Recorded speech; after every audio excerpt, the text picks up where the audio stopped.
on the newspaper page. And love and tradition of the grand design, some people say, is even harder to find. Well, then there must be some magic clue inside these gentle walls. 'Cause all I see is a tower of dreams, real love bursting out of every scene. Days gone by, it's the bigger love of the family.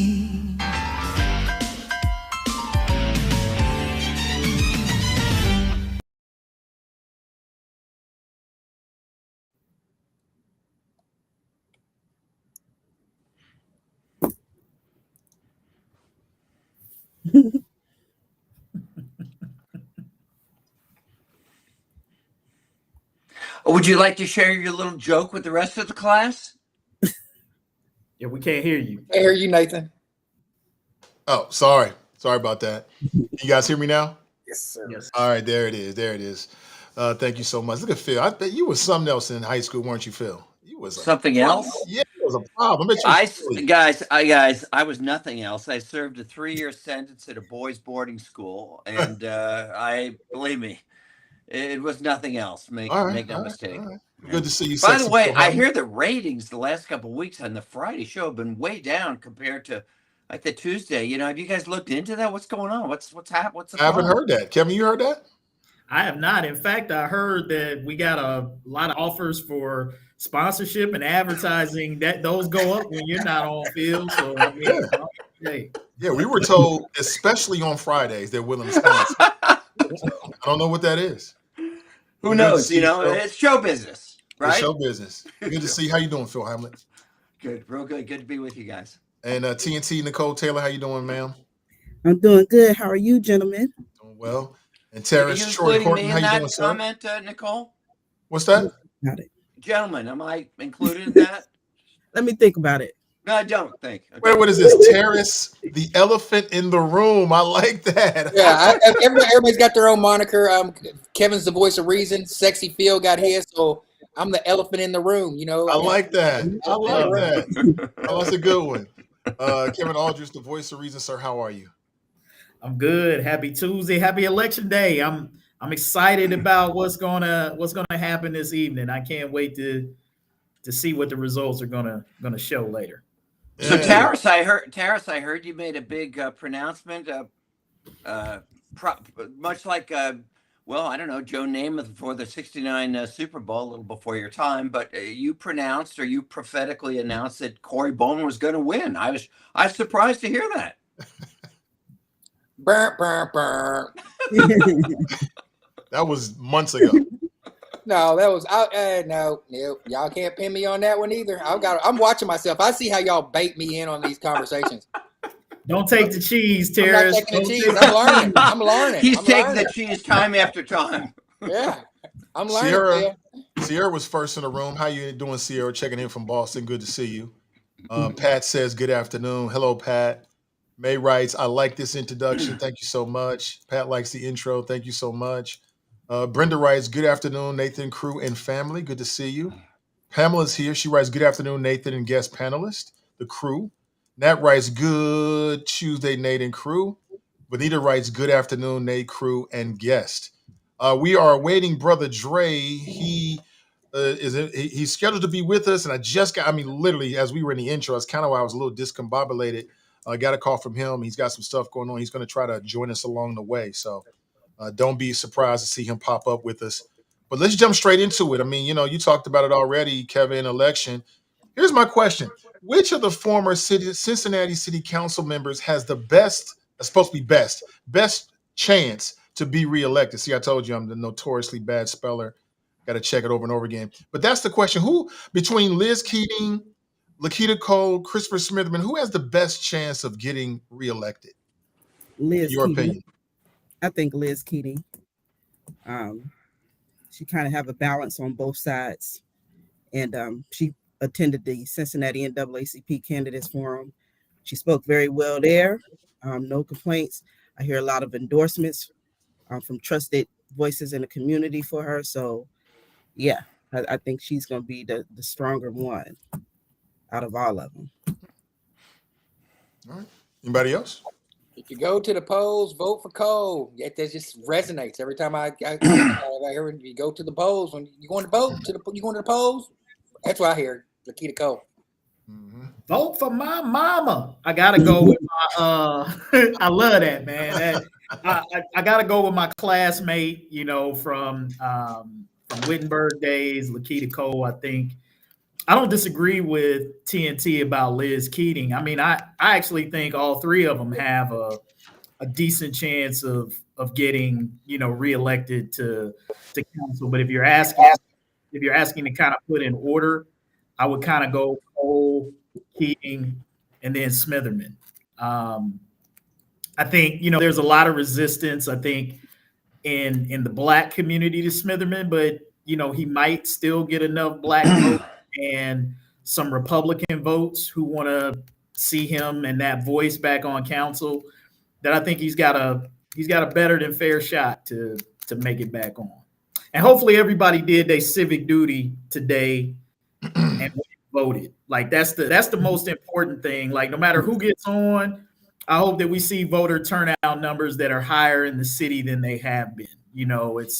That's the main thing. Whoever you're gonna vote for, go out and cast that ballot before the polls close today. Phil, what's your take? Who do you think has the best shot of being reelected? Well, Liz Keating is is an extinct species, that being a white Republican, and so I was somewhat of a forerunner because I lost for county commissioner. I was like the first one, and then the floodgates opened. The only chance she has, and I remember being told this by all the campaign people, was if you are a Republican, especially a white Republican, you have to really do well in like Mount Washington and Price Hill. Basically, you've got to get what we used to call the Shabbat vote. Okay. And I don't even know if that still exists, but if it does, that's what she needs to do to win. Off the top of my head, I think Lakita has a pretty well-known name. Smitherman maybe too, but name ID means a lot in city council races. Yeah. For me, I would say Cole, Keating, then Smitherman in that order. For all the reasons that Kevin and other people now Phil have just said. I think Cole being a charterite, that might work in her favor. There seems to be a backlash against the Democrats for a lot of reasons, some good, maybe some not so good. I don't know Liz Keating. I've been around her maybe once. I was doing a live stream for Black Politico, and she was a part of that. Never get a chance to talk with her. People seem to like her. I don't know what she did when she was on city council. I can't think of any policy, but she seems to have a lot of Black people that stump for her. And she's a Republican, and she owns it. So for Republicans who are looking for some diversity on council, boom, she could be that person. Smitherman, I think there's too much backlash in the Black community. I don't think he's overcome that yet. And I don't think there's enough numbers in terms of Republicans to put him over the top. Now, here's this, though. What if they all three are elected, all three of them? Would that make city council better or less better? Let me throw one thing out of the first question, which is don't minimize the impact of those sample ballots. Thank you. Okay, even though it's a technically nonpartisan race, hey, they know what party you're in. And in this case, the Democratic Party gets those things out. And I think there's a lot, you tell me, I think a lot of people just vote that ballot. So it Mhm. helps to have that D next to your name. Yeah. Yeah. Absolutely. Phil Absolutely. kind of hit it on the point. That's what I was going to say, because the one thing on the Republican side, because their list of candidates are like 4 or 5, they automatically short vote. They're going to vote all of their candidates, but the Democrats is going to use that slate. And Lakita Cole's name is not on that slate, so she's going to get a lot of missed votes. It's going to really be on her, on the ground activity, mailers door to door and whatnot, or even just being at the polls asking for people votes right there. Otherwise, that's a real tough hill to overcome when you have like a slate of candidates that most people, they just like hand that to me and they go right in there. So otherwise I probably would agree with everyone else, but I think that's something you have to consider. Yeah. So I think it's go the ahead, man. percentage of people who are paying attention and those who aren't. I think to TNT and Phil's point, I think Cole has a strong chance if you're paying attention. But for those voters who aren't paying attention and who walk in, because this morning, even though I didn't vote in the city, there are always people outside of those polling places who want to hand you the slate. And if you don't know much about the candidates, that's what you're gonna go with. You're gonna go with what's on that slip of paper, or what is handed to you if you haven't been paying attention. So I think both of them are exactly right. We've talked about this numerous times on this program, that Democratic slate is going to be a tough thing to overcome. And I just don't know if you get 3 out of it.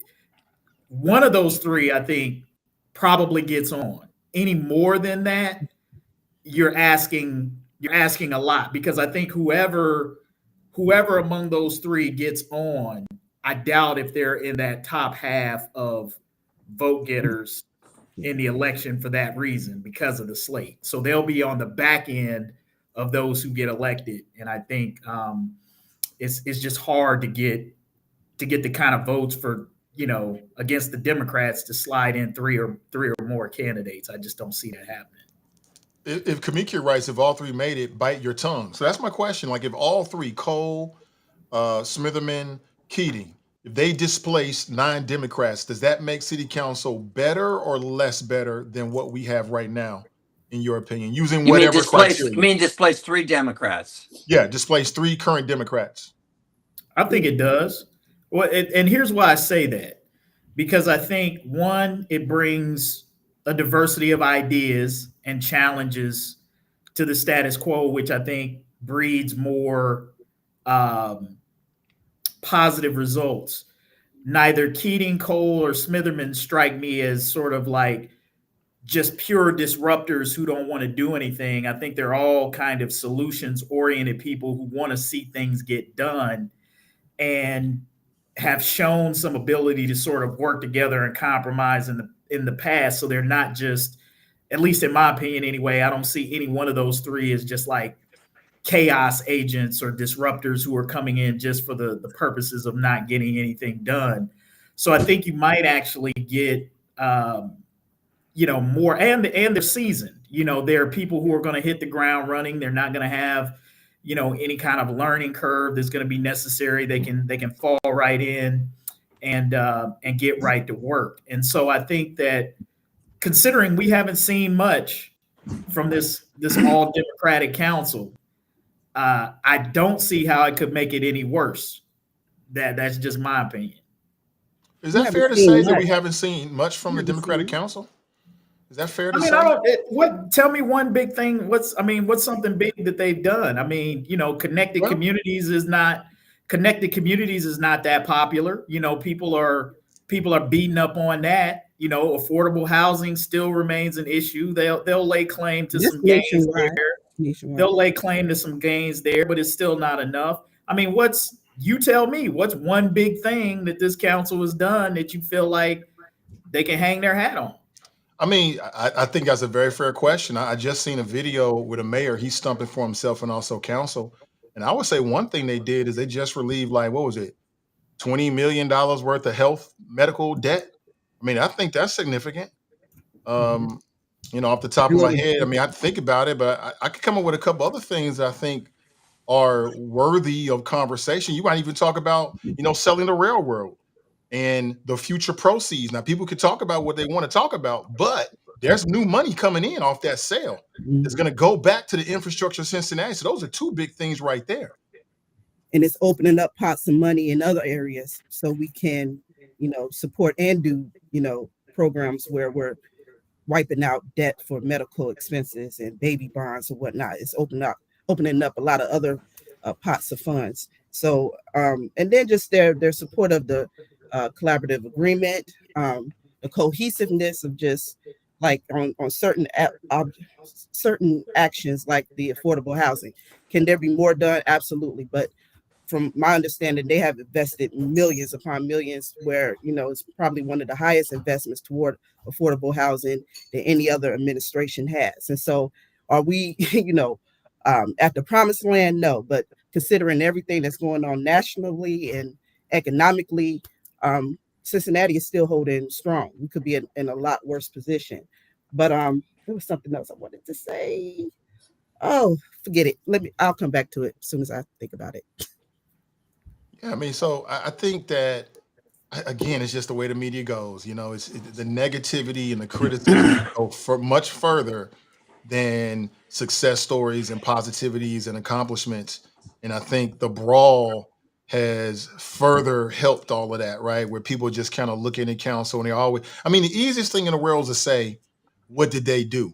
People say the same thing about Biden. What did Biden do for black people? Now look at us. So I think, for the same people that say that, I would challenge them to just do a little digging and answer your own question before you just put that out there and say affirmatively like that someone hasn't done anything. Because we did the same thing with Biden Harris. And now we see everything they did being undone.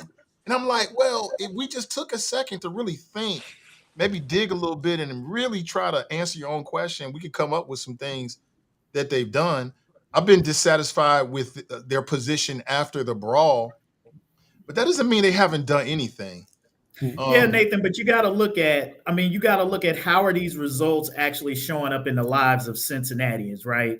So you can say the same thing about a lot of things that Biden did that they would take credit for.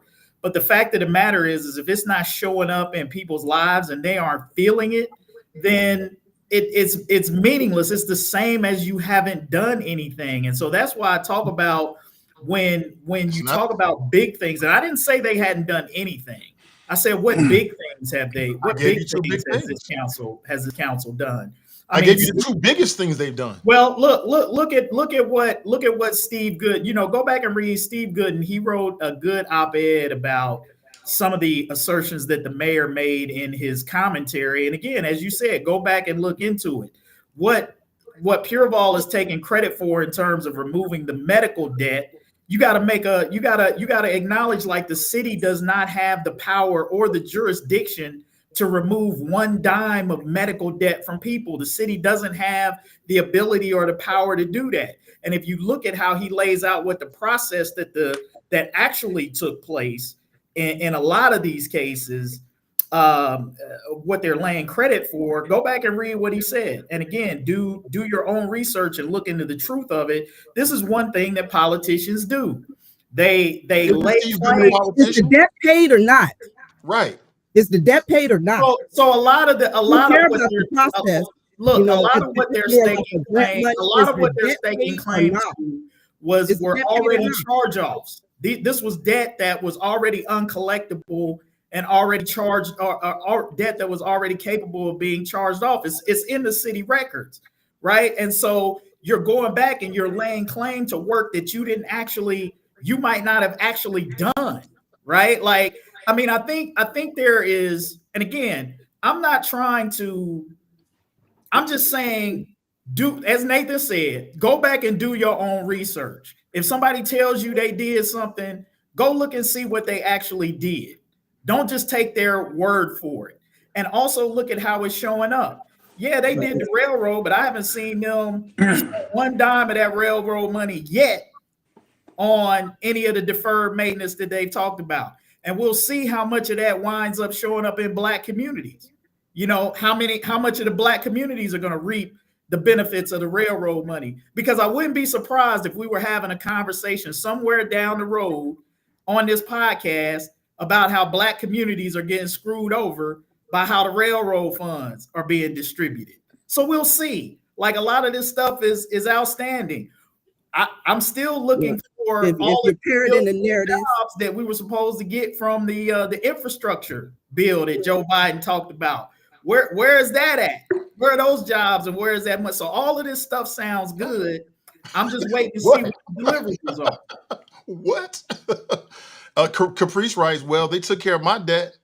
I got a letter from the city. So, you know, I haven't read that piece on Steve Gooden, but Steve Gooden is a politician. Isn't he the leader of the Charter Right Party? Isn't he running for city council? Of course he's got to run on something negative. Steve Gooden is the same person who did this, and I like Steve Gooden.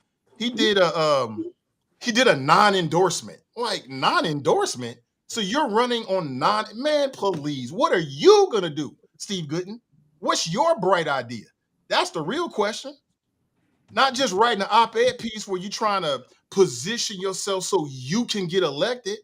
Now, that doesn't mean there isn't a lot of truth to what he said. And exactly. I haven't read the op-ed piece, to be fair. Yeah, that's my point. But I think it's fair to look at it through that lens. Like, Steve Gooden, you're running for office. You're the leader of the Charter Right Party. Of course you got a problem with it. But I think instead of dismissing what opponents say outright, look into it. I'm not saying you got to believe what Steve Gooden says, but I'm saying don't dismiss it either, because it runs counter to what you want to believe about your preferred candidate. Look into it. Fine. That's all I'm saying. You can dismiss it, especially with a Steve Gooden. I remember at our last time he ran for city council, and he was on our forum, and one of the questions, just a very basic question we asked, was like, why should people vote for you? And he kind of had an answer like, really, you don't even have to. I don't even really care if I win or not. So, I mean, and I think that really sunk his ship, at least in our community, because, like, you don't even really want to run. Like, you just like, I'll take your vote or not. I'm really good in my life, and you know what I'm saying? But it was just like, you couldn't believe this was coming out of his mouth. So, again, all that being said, that's fine if he feel that way, but I'm not going to take that as the narrative. You know, so we got to be very careful of who is delivering the message and the narrative they're trying to put forward. But what I wanted to say earlier with Nathan's question, I didn't want to take us back off track with your original question, was like, if those three people got in, would they, you know, would it make it better? And I would say, with the exception of Smitherman, you know what I'm saying? Like, if you could take him out the equation, I could deal with the other two, but that brother, nah. I don't need no more someone that's just wanting to be a political siren, you know, another person attacking a Black-owned business like Mahogany's. I don't need another person, you know, browbeating Black folks if we're not. Who has ever attacked Mahogany's? Name one person. She just named him. Smitherman. Oh, I was kidding, because I did too. He went in on the only Black-owned business on the banks, and she shut down and everything. Like, I just don't need someone that's just in it to, like, be chaos. I need someone that actually is going to, you know. Well, I mean, is it possible that you just whether they call it chaos, that you just disagree with Smitherman? And then, no, he's a chaos agent. I know this. I know him very well. I know he's a chaos agent, and every time, and it's all about publicity. And I don't need someone, you know, being Ebony and Ivy with Down and Down 700 WLW. You know what I'm saying? Like, spare me all his mess. That's a good one. Let me tell you something interesting. Yeah. Just something interesting about Smitherman. Do you know what a metamorphosis he's made since when he was first on council? Yeah. He was like the militant guy, very oriented on race issues, to the point that he lost, I think, for that reason. Then, and I'm not faulting him, you know, I don't think it's anything hypocritical, but he's kind of become the guy on the right now. And part of that may be because he did a lot of work with my close friend Chris Finney on a couple issues. But it is just kind of interesting that now he's just a second. Now he's seen as the guy kind of on the right. I just think it's kind of interesting. Right. That's your friend Chris Finney.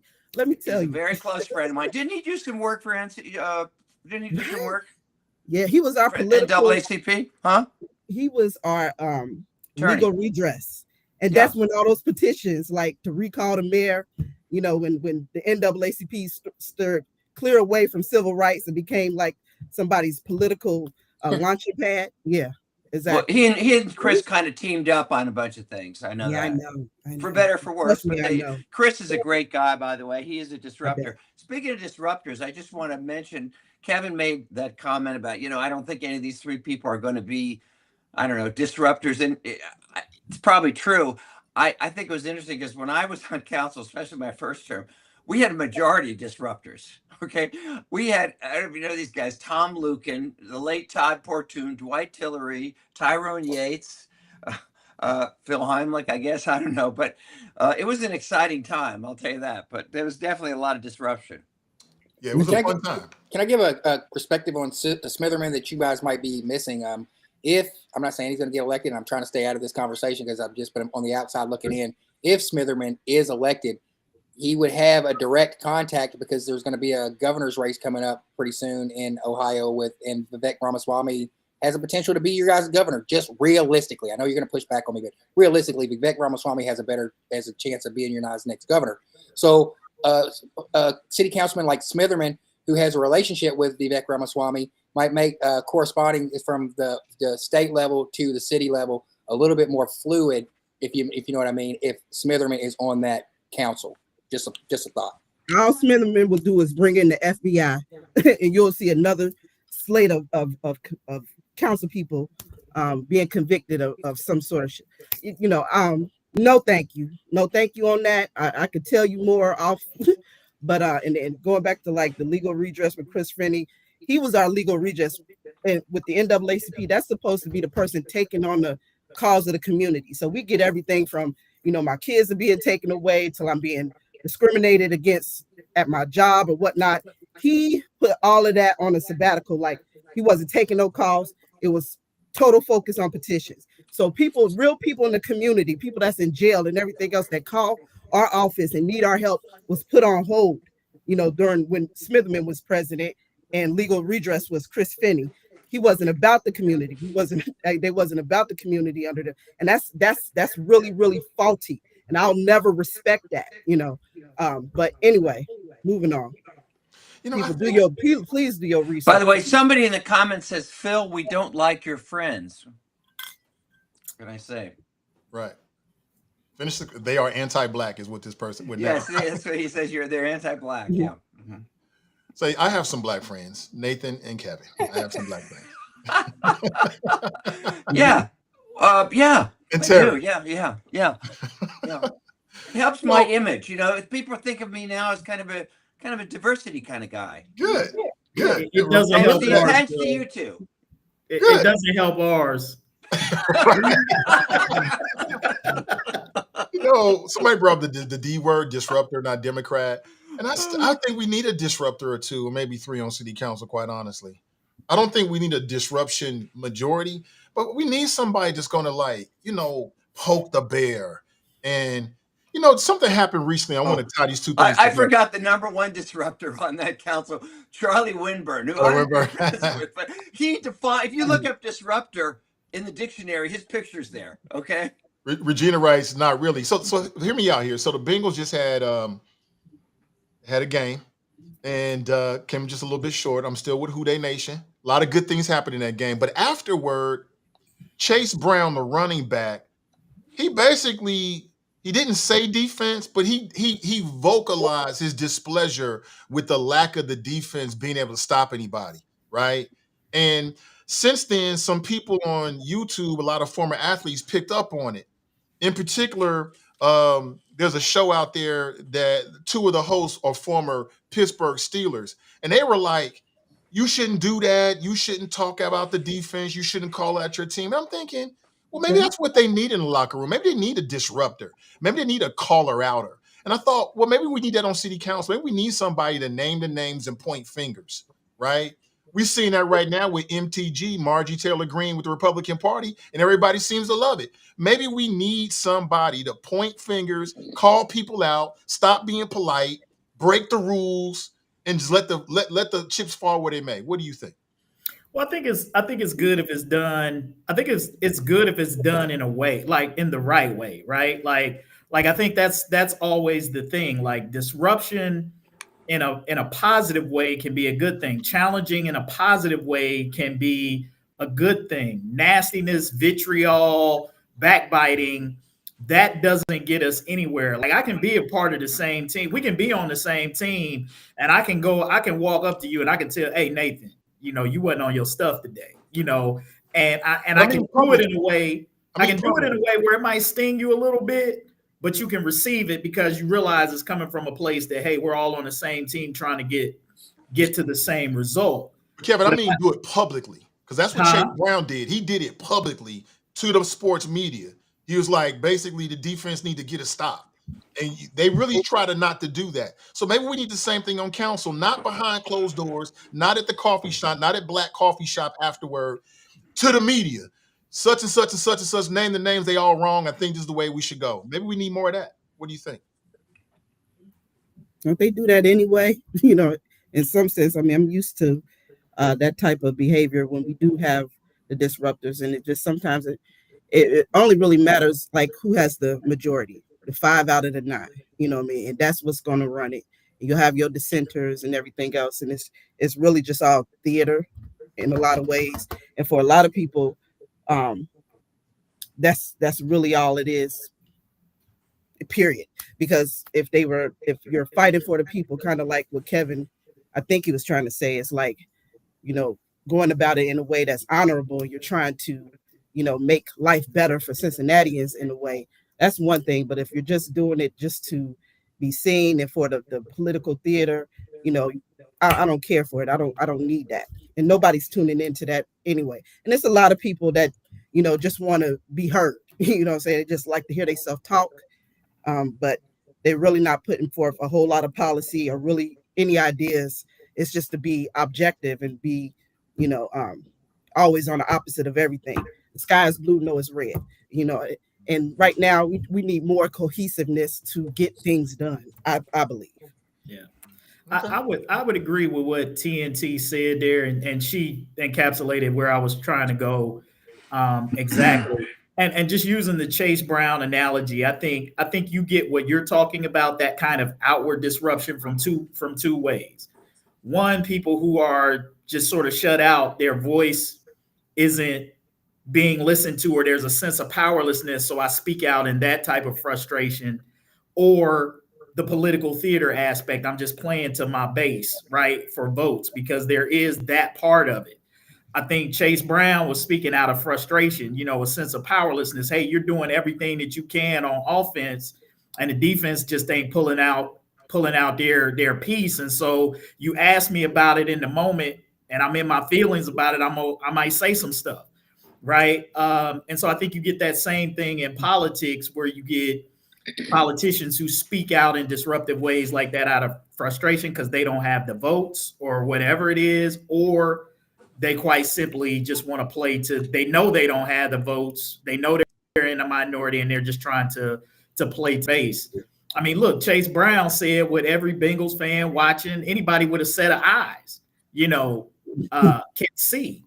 And I'll tell you this much, I didn't have a problem with what he said, mainly because I'm glad somebody said something, for at least somebody to say, because that let me know that he at least cares about it. Like, he at least cares about winning, right? Like, it means something to him to the point where he would break that protocol like that, to be like, man, I can't take this anymore, and that was meaningful to me as a fan. I want to hear, but I don't want to hear from him. I want to hear from somebody on that defense. Yes. That's who I want to hear from. Put them in front of the camera. Let them. That's what frustrates me about how the media been handling this. Like, you got Joe Flacco and the coach. No, man, put the dude that missed that tackle. I want to talk to him. I want to hear him answer some questions. I want to hear Shamar Stewart, who held out and looked like dumpster juice in the game. It ain't got hide, hair, nor snip of a sack. That's very judgmental, sir. You said dumpster juice. Listen, Very judgmental, what you said right there is exactly what I was trying to say about politics. And I agree with you. Like when you heard Chase Brown say that, I agree with you, Kevin. Like the feeling you get is like, this is somebody that really cares. So bring it to politics. If you got a Democrat who has been known for like keeping it all cool and saying the right thing, but they're just frustrated at the direction policy-wise that they break protocol and they speak to the media and name the names. Won't citizens feel the same way? Like, look, this person just cares and they're frustrated. Can I answer that first? To the point where they just got to say something. Oh, I want to go after that one because you brought up Marjorie Taylor Greene, and it's going to take me about 30 seconds to get here. Let's talk about Jasmine Crockett. She went at Marjorie Taylor, beach blonde, big buildy, big body, went at her, bad built, beach blonde. Well, Phil, you are going to have to contain yourself on this. You got to contain yourself on this one, please, sir. I'm trying to do something here. God, dog. Jasmine Crockett. Then she goes after Nancy Mace. And what does Nancy Mace say? Meet me outside. She told Jasmine Crockett, Nancy Mace says, I went to the military. You want some of me, ghetto girl? Fake ghetto girl? Come on. What? Bring me outside. That's what Nancy Mace says to Jasmine Crockett. Oh, okay. I'm going somewhere with this. Okay. Jasmine Crockett, Democrat, outspoken disruptor, who is being challenged for her seat and her potential political career is hanging on by a thread.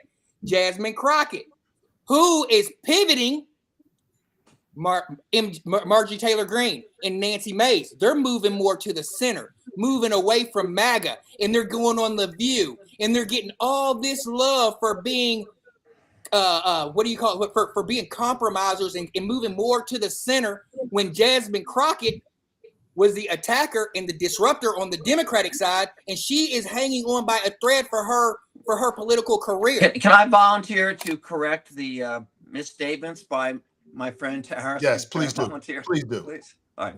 Well, just first of all, that incident with the beach blonde, whatever, Marjorie Taylor Greene started that because she referenced what's her name's eyelashes. That has nothing to do with anything that I was talking about. That has nothing to do with what I was saying. I was saying the black Democrat lady who was the disruptor is being treated differently than the white women Republicans who are crossing away from MAGA and going closer to civilization, closer to what's right in the middle. They're coming close. They're coming away from MAGA, and they're leaving MAGA, and they're going to be talking. They're talking more talking points of regularly thinking Republicans, and not crazy MAGA. So Jasmine Crockett is still being villainized for being the disruptor on the Democrat side. But these same people who she vilified, and that's what the Democrat Party does to black people. They use them up. Use them up. Let me just say one thing. I get the thing about Marjorie Taylor Greene, though. As many late night comedians have said in the last couple of weeks, I can't believe it. I'm agreeing with Marjorie Taylor Greene. The truth of the matter is, I don't think she's doing that to go to the center, because she comes from a district where the only way you can lose is from somebody farther right of you in a primary. So I'll give her some credit on that. Nancy Mace moving toward the center? Are you kidding me? She's running for governor. She signed the petition. She signed the petition. She signed the petition. She's running for governor of South Carolina.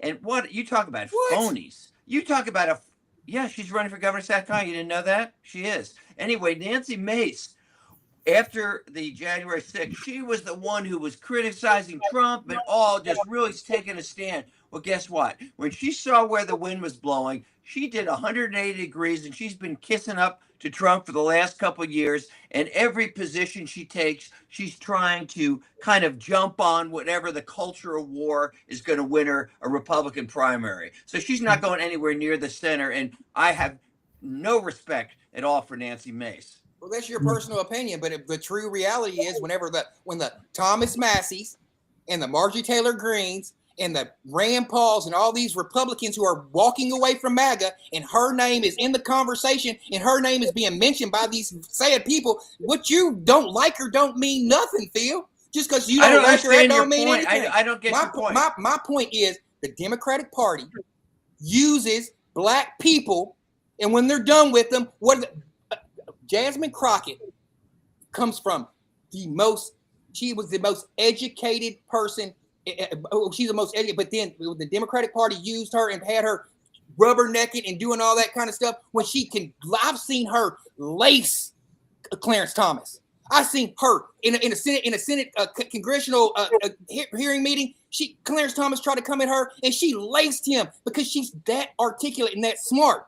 So what's your point? I don't get your point. My point is the Democratic Party uses people up, especially black people, and when they're done with them, they're gone. Letitia James, let's go. So the Republican Party don't do that, Terris? I'm not saying they do. I'm not saying they do. Okay, so then what's your point? So then what's your point of saying? My point is y'all are on here.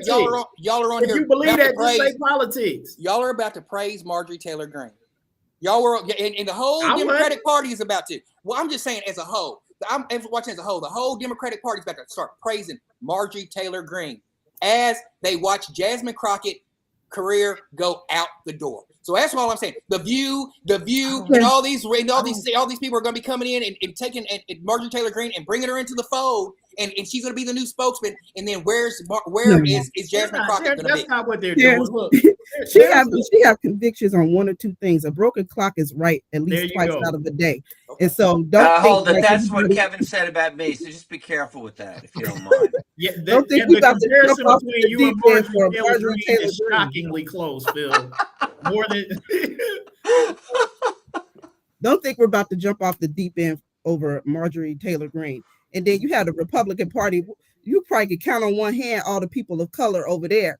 And the biggest one is the Tim Scott, Mr. I love you, and he don't even have a cabinet position. All those Fox News people, I mean, just like everything he's done it for what? For what? You know what I mean? Talking about, to stay in office. That use you, you know what I'm saying? They use you to talk against your own interests and your own people and stuff. And like you see it all the time. I would like for someone to find that for me. I like to find that for me. I thought y'all were against pedophilia, and you have the biggest, like he's about to pardon the one lady that's a part of the Epstein files. Like, give me a break, give me a solid break, because you can't sit up here and say that about all the Democrats. They're naming bills after John Lewis. You know what I mean? It's like a laundry list of minorities over there that are respectful. Hakeem Jeffries. I mean, you just everybody. My point is, everybody is involved in code. I know it's money in politics, but the two are not the same. Where's Jasmine Crockett going to be next year? And where's Marjorie Taylor Greene going to be next year? Is all I'm saying. She may be. Where's Jasmine Crockett? Where's Jasmine Crockett has been gerrymandered out of her position? By who?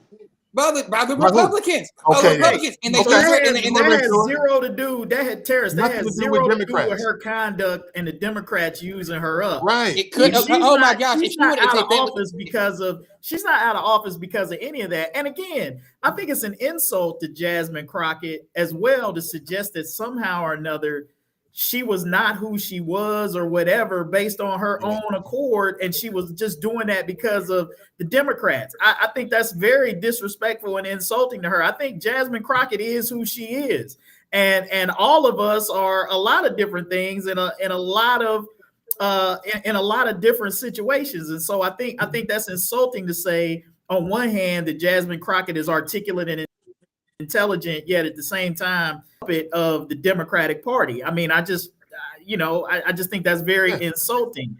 She can be. She is. I mean, look. You guys don't give me one thing that you guys. I've heard you guys talk about on the program. I like the way she talks like this and she talks like that. I mean, I'll give you one thing. To go back to your point. You're talking about being used, and you brought up Tim Scott. I mean, Tim Scott got played by Donald Trump. To TNT's point, he was on stage talking about, I just love you. He'll never get over that. What was Tim Scott's number one big push over the last couple of years? It was federal support for minority business accelerators. Donald Trump killed that within the first couple of weeks of getting in office. So talk about being played, straight up played. His signature legislation erased inside of a month. And you want to talk about Democrats? Stop it, Tarris. Stop it. I mean, and again, where's the diversity? Where's the diversity in Donald Trump's cabinet? Where's the What does that have diversity? to do with anything? Well, it has a lot. It has a lot to do with it. It has a lot to do with everything, because what Donald Trump says is we only want the best people, which we know is not true because we know exactly what he's doing and the buffoonery that he's putting in there. But what he's saying to you is, and this is always the thing that I get when people push back against DEI, and this is the thing that just maddens me about the majority community. It's like when you say we only want the best of the best, but there's never any person of color in that, is what you're telling me is out of everybody out there, you mean to tell me there ain't a single person of color who is among the best of the best in anything that you can put in any position? That's what you're expecting me to believe. But see, that's the color blindness that they don't see when they try to say that they're colorblind, right? Yeah, they're colorblind, but not in the way that they intended when they say that. That means that basically they don't see color. They're right. They don't see you because you black. They look straight through you, straight past you. They don't think that you're among the best of the best. And that's why it makes a difference when I say that Donald Trump has no person of color anywhere in any significant. Well, I take that back. I don't know what nationality or ethnicity Kash Patel is, whatever. I know he ain't black. I know Kash Patel ain't black, so he ain't got no black people. But the head of HUD is black. The head of HUD. The head is the hood of black. The head of HUD is black. And let me talk about. That's the only position. It went from nobody. That's the only one dude that they made the head of HUD. I guess that's the only position. That's the only position in the whole Trump administration that a black person is required is eligible to run, which is HUD. But you're going against your own argument when you just said that, Kevin, because Jasmine Crockett is articulate, she's educated, and she is the best of the best that the Democrats have to offer. She's one of the best. Or I'm not even going to take the D or the R off of it. But what did the Democratic Party do to her? They set her up to be the loud. Let me finish. They set her up to be the loud person to go after people and to retaliate with the retaliations. And then when it was her time to get selected to a position, they passed her over because they had no more use for her. They could have put her in a position of a compliance position that they looked over her. You talking about during Biden's administration? I'm talking about right after, like, the most recent position that she went for. They looked her over. Which was what? What was it? It was an oversight committee that she was trying to get assigned to, and they overlooked her on the oversight committee as a showing that they had no use for her anymore because they knew that the gerrymandering of Texas was going to be used up. So now she's got to restructure. She even said that herself. She's got to restructure and go back to the drawing board, go back to the coffers, get more money, and then take another approach. The Democratic Party did her dirty. I agree with Kevin. No, you know who's I agree doing with people dirty? Kevin. I agree with Kevin. How did the I think Kevin is right about this. How do the Republicans have anything to do with what's going on with Jasmine Crockett right now? Because they're redistricting her out of her district. So it has everything to do with it. So if the Democratic Party really, really cared about having a future with her, they would have assigned her to one of these oversight committees instead of passing her over. Even if they did that, that has nothing to do with her being gerrymandered or redistricted out of her congressional district. We have a position for you in the future. You guys are talking about Trump. But it doesn't matter if she has an oversight position on some special board if she can't win her congressional district because the Texas Republicans have redrawn the lines to make it obsolete. So no, Kevin is right in my opinion. I think it's disrespectful and demeaning to Jasmine Crockett to suggest that she's just some kind of puppet that the Democrat Party just puts their hand up the back of her sleeve and to make her mouth move. I don't read her like that. I think she was being her genuine self, and I think this is a cynical spin that I've seen a lot, primarily of Black Republicans, Tarris, make about this sister. I think she's far too intelligent to let the Democrat Party or anybody else control her lips. She was being her authentic self. That's what I think. No way. And Black people vote their interests, and it's a reason why there's more Black people on the Democratic side, because it more aligns with our interests, and so it makes sense that the party that you align with you will want to run for office. You will want to be a leader in that party. And it's a lot of real people, everyday people that's taking the lead, saying that they want to serve their communities. And Jasmine Crockett is one of those. So she's not being used. She's not being bought in here just to like be a black face so we can get more black. That's not how it works with this party. It might work on your side.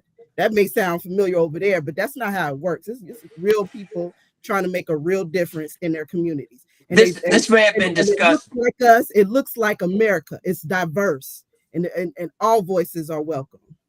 This may have been discussed when I was not here, and if so, we'll drop it. But there was some talk about the relatively low black turnout at the No Kings events. Any thoughts on if that's the case? Why that is? I mean, I have some thoughts, but I'm actually interested. Unless you guys already talked about this when I wasn't here. That's because black people are highly intelligent individuals and they know what the game is. They know, and we know. And it was You're saying you don't support that whole No Kings thing? I absolutely support it, but you asked me a question specifically why I believe black people are not showing up in that. You said they don't want to play game. Why wasn't there more black support? I'm telling you, this is just my opinion. I don't have to be right, but my read on it is that black people are highly intelligent individuals and they know what the game is. The game is when we show up, that's when the violence starts to show up, and it makes big TV headlines, and it gives provocation for the administration to do what a lot of people think they want to do. So that's why black people like. So are you saying black people didn't show up because they were going to cause the police or the what do they call ICE people to overreact? And then I think that's exactly right. I think that black people didn't show up because they feel like when we show up, the temperature turns up, and they don't want to play that game. So they're going to sit it out. And not only that, Phil, when you hear the name Antifa, what race of people do you think about? Oh yeah, no, I know that. That's so a big part of the challenge about it. There is no Antifa. It's not even an organization. Exactly. So a big part of the push on the right was to say that a lot of people who were going to be turning out for this protest were Antifa members and paid antagonists and things of that nature. And Nathan is right. Certainly, if you would have had large swaths of black people who would have shown up there, not only would those folks who want to portray things that way, they would have definitely done that, and the temperature would have been turned up. I also think that there's something to be said as well for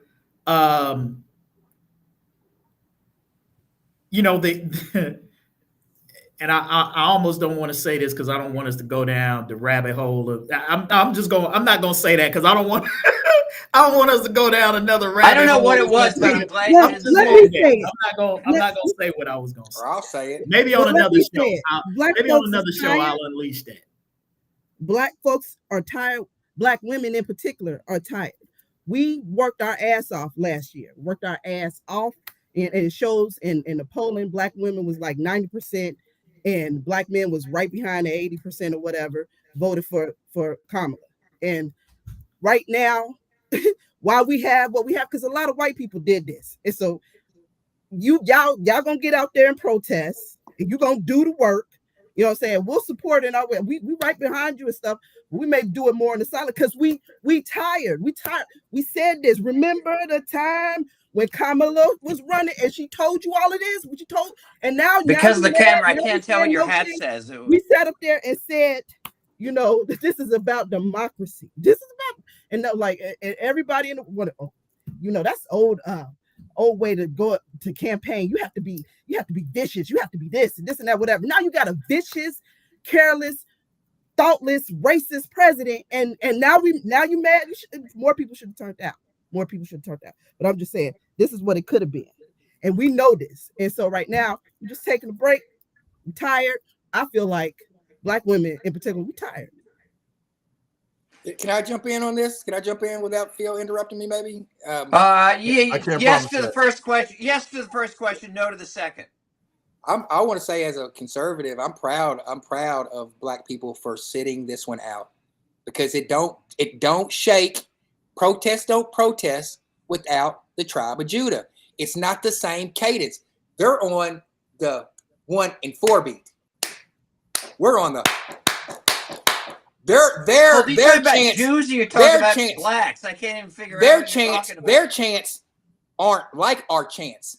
Their crowds don't move like our crowds. That stuff was dry. It was unseasoned. They might have had all. I mean, but I see where Nathan was talking about. Like it could grow to be something bigger, you know. But right now, y'all need and I hope and I pray, because usually what they do is they take a black life. You know what I'm saying? They do they take Trayvon Martin, Mike Brown, Eric Gardner, Breonna Taylor. I mean, the list goes on and on and on and on to enrage and to get black people. And I just pray that it doesn't. And I pray that that's not the methods that are used to get to take the No Kings thing. Because in Black Lives Matter thing was bubbling, and then when the Breonna Taylor thing happened and the George Floyd thing happened, it went gangbusters. So that's what I'm hoping. This No Kings has got a little bit of fire, but it's like no salt. It's like unsalted chicken breast. You know, like if black people get on there and put the season on there and start grilling it up and putting our spin on it, it could be something. But right now, it's just lame. It's dry. And I'm proud of black people for sitting out. Nah, it ain't lame and dry. But that is a very funny thing you just said. There's nothing lame and dry about, you know, people. Tarris, it's the first time I've ever Nothing. said this. I'm speechless. Hilarious. Let's take some I comments. didn't think it sounded. Is this gone from a political show to a cooking show, or what's going on here?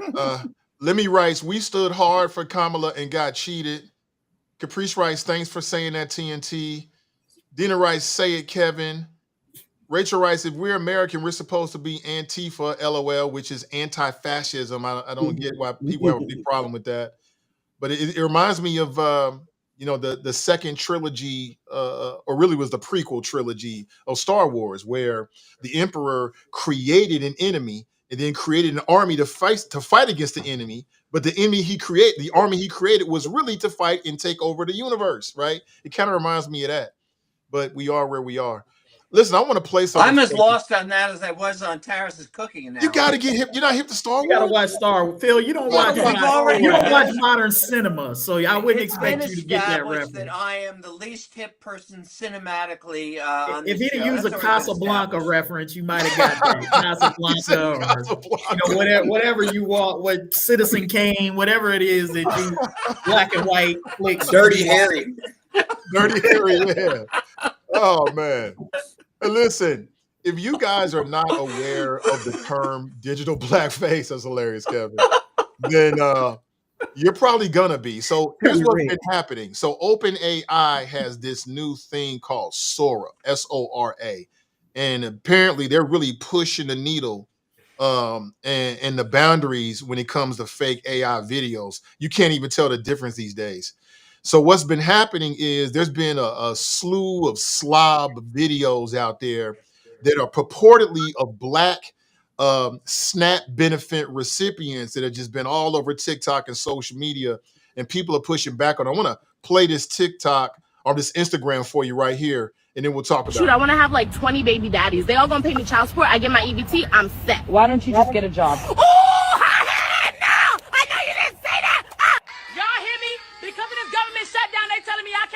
EBT in November. I got 7 kids with 7 men. 7! And that's the taxpayer's responsibility, okay? Y'all own. So this woman says it's the taxpayer's job to take care of her and her 7 children. Not 1, not 2, 7. Ma'am, that's not a family. That's a franchise. She got more dependents than the Avengers. And somehow that's our fault. Ma'am, you had 7 chances to say, maybe I should stop. You can't keep having kids like you're collecting Pokemon cards and then be mad when the bill shows up. And then she said it's the taxpayer's job. The audacity. Listen, I get it. Times are hard and life is expensive. So are children. But don't yell at the people working 2 jobs and eating ramen and peanut butter and jelly just so your kids could have name brand cereal and Doritos. You made life cool. So let me pick up right here. So here's what's been happening is a lot of conservative influencers have been picking up on these videos and delivering commentary just like you saw right there. Even Fox News got caught up. They did a whole segment or a few segments about it as well before it was brought to their attention that it was all fake AI videos, which leads to my question. What in the world are we supposed to do about this? I mean, we've got an administration right now that is not a friend of regulation. There's a real cozy relationship between the billionaire class, including the ownership and leadership of these social media channels. It's like it's like, damn, now we got to deal with AI. But I throw it to the crew. What do you think? Well, I mean, look, you knew this was coming. I mean, with the advent of AI, there were going to be all these deep fakes and things of that nature. And it's no different than sort of like the fake news stories that are created and generated that people get and they share. Like it already, what this does is it already confirms the biases that people have and that they want to believe. Like the reason why that gets shared so widely in conservative circles is because this is what they already believe about Black folks. So they can see it and they don't even question it because it matches up with the stereotype that they already have in their head about what they see about poor Black people and how they think they already regard how these people get the government assistance that they have. So I don't, that's why fake news is so effective, because it plays into our biases by confirming what we already think. That's why we share it, why we pass it on without even checking to see if it's legitimate. One of the things about these first generation AI fake videos that you can always tell, and if you watch it, the audio and the lip movements and the things, if you pay attention to it, you can tell that it's not a natural video, right? Like if you just take a minute to look at it, you can tell that it's not like the lip movements and things of that nature.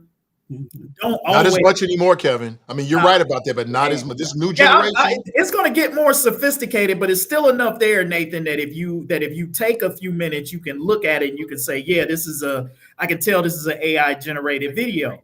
And what's going to be incumbent upon people now more than ever is you got to really take time and do due diligence to make sure that what you're sharing and what you're watching is authentic. And it's only going to get more challenging for us in these days and times that we're going to have to question everything that we see, because they're going to be bad actors who are going to be generating this stuff left and right.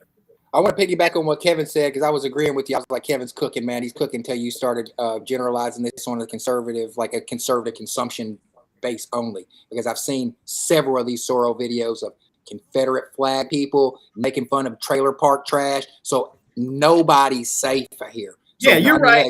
I only said that because Nathan had mentioned that this particular video was being shared in conservative circles. Yeah. So I was speaking specifically to this instance that we're looking at. But you're right. Yeah, I wanted to make that point. And then the next point is, this is why people like us, Hot Mic, content creators who are real, who have real intentions. I'm talking about not in it for, I don't think anybody of us up on this panel is in it for ourselves, because if we were, we wouldn't be here consistently without, like we do this out of the goodness of our hearts. So the people who are in it for monetary reasons and for that, they're going to sort themselves out.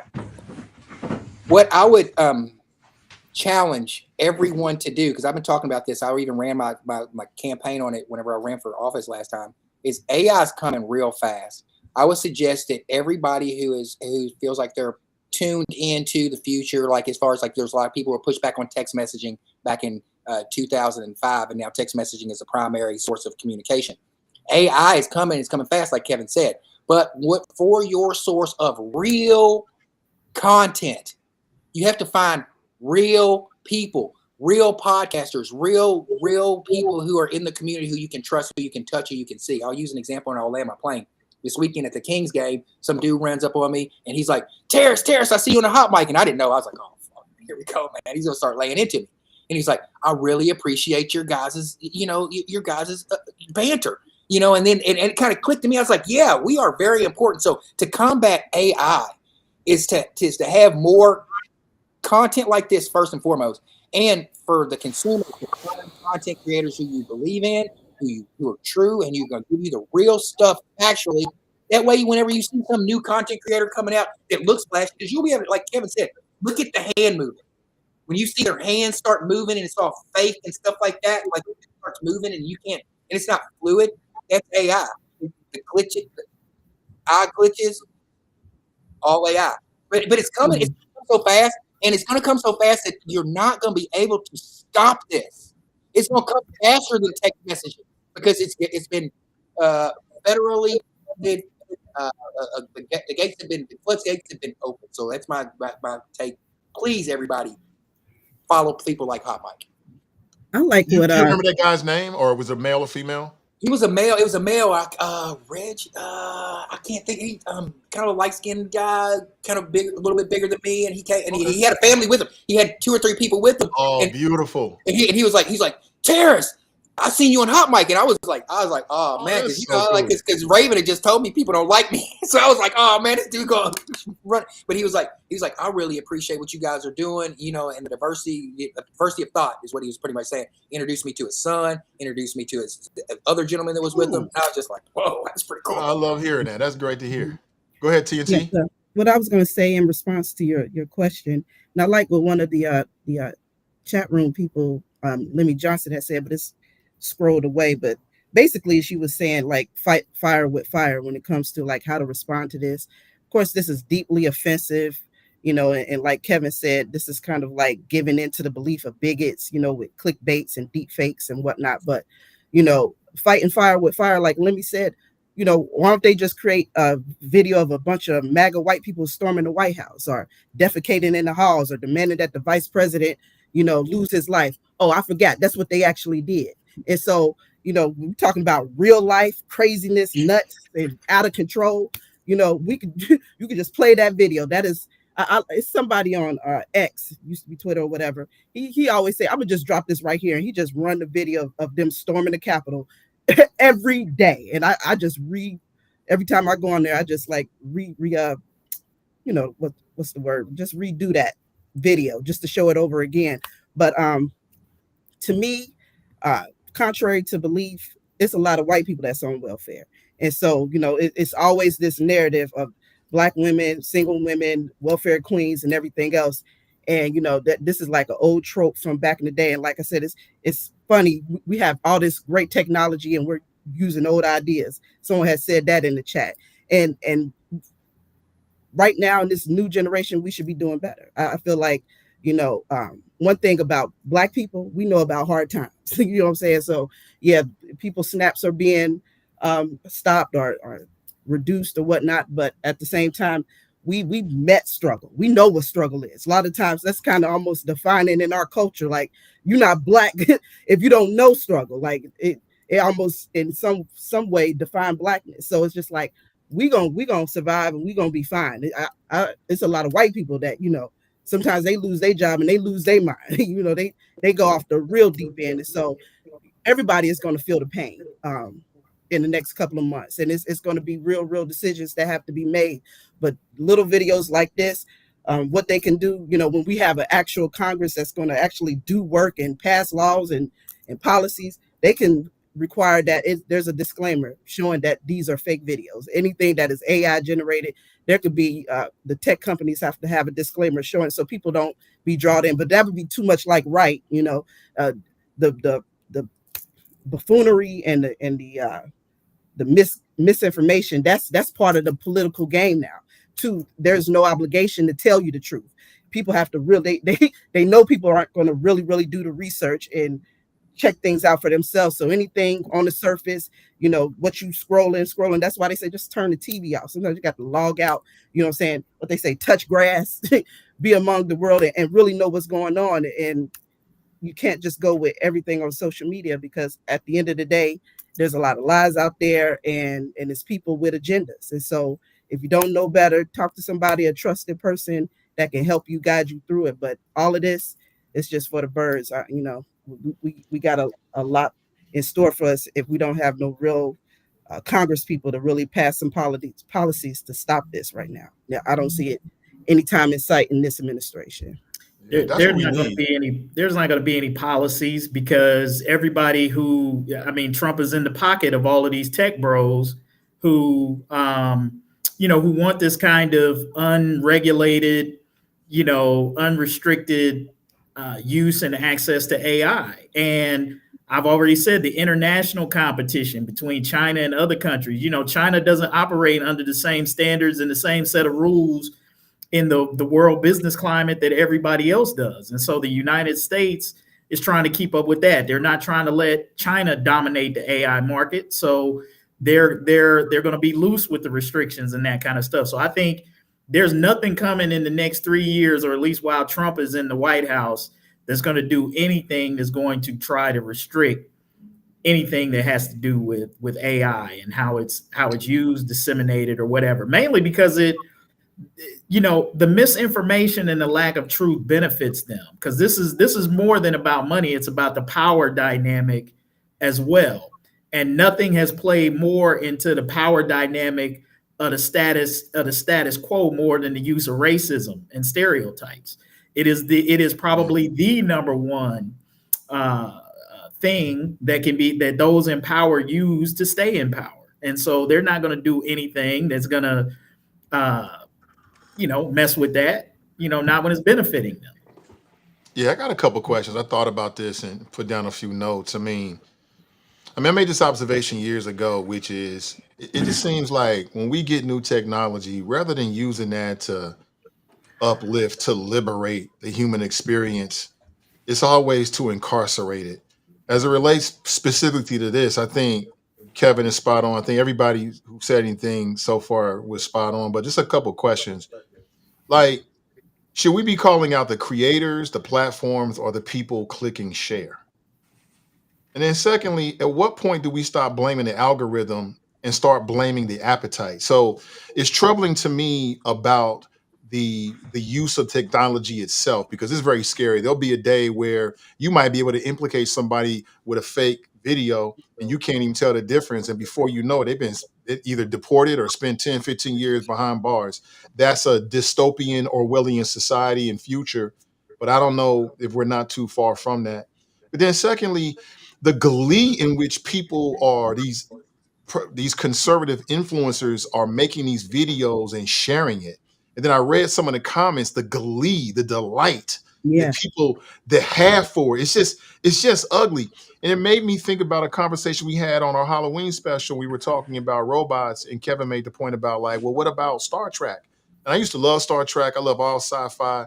You know what I came up with, Kevin, is that they ain't us. We ain't them. That was a better version of humankind.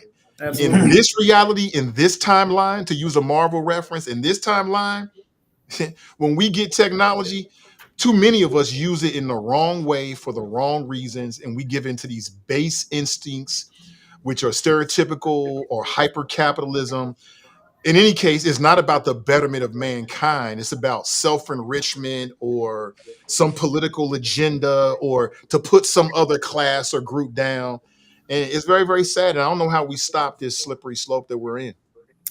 Yeah, not to be too much of a Trekkie, but if you know a little bit about the Star Trek history, what it took for them to get to that stage was essentially a nuclear incident where basically mankind had to come to the reality of their destructive tendencies and how, exactly like what you're talking about, how dark they were. It took a calamitous incident for them to eventually evolve into this utopian society of space travel. So that's a bit of the history of how they got to that. And so maybe we might have to experience that same type of cataclysmic event before we wake up as a civilization and recognize that we got to put the darkness behind us. But you asked the question, like, who's to blame? The creators, the platforms, or the people sharing it?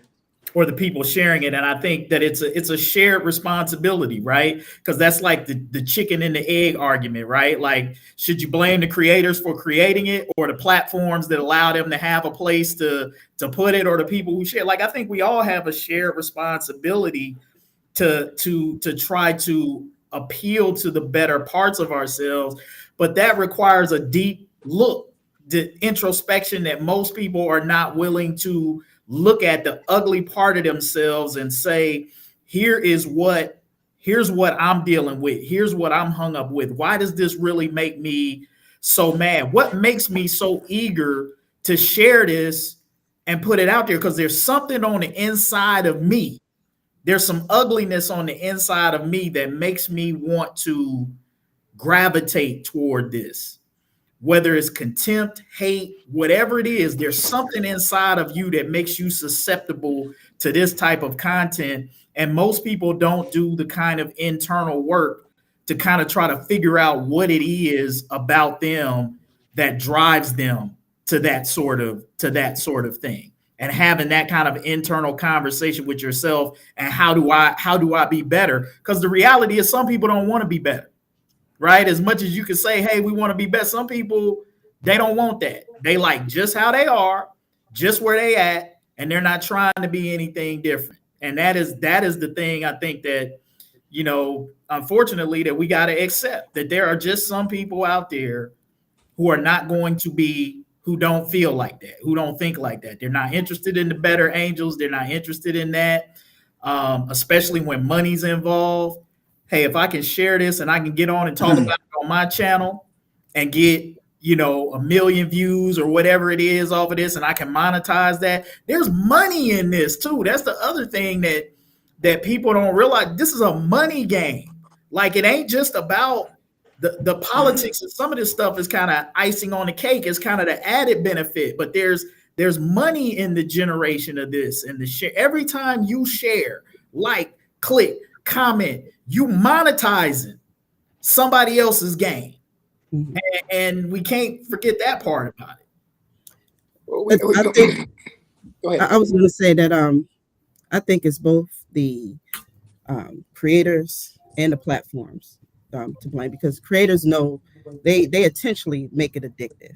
It's all in the science of how they do it. Like, even when you hear the notification bell, if you don't silence that, everyone automatically look at their phone. It's almost like a science to what they know. And the capital is your time, the time you spend on whatever platform. That you can see how much time you've spent on any social media, and they know if that's capital for them.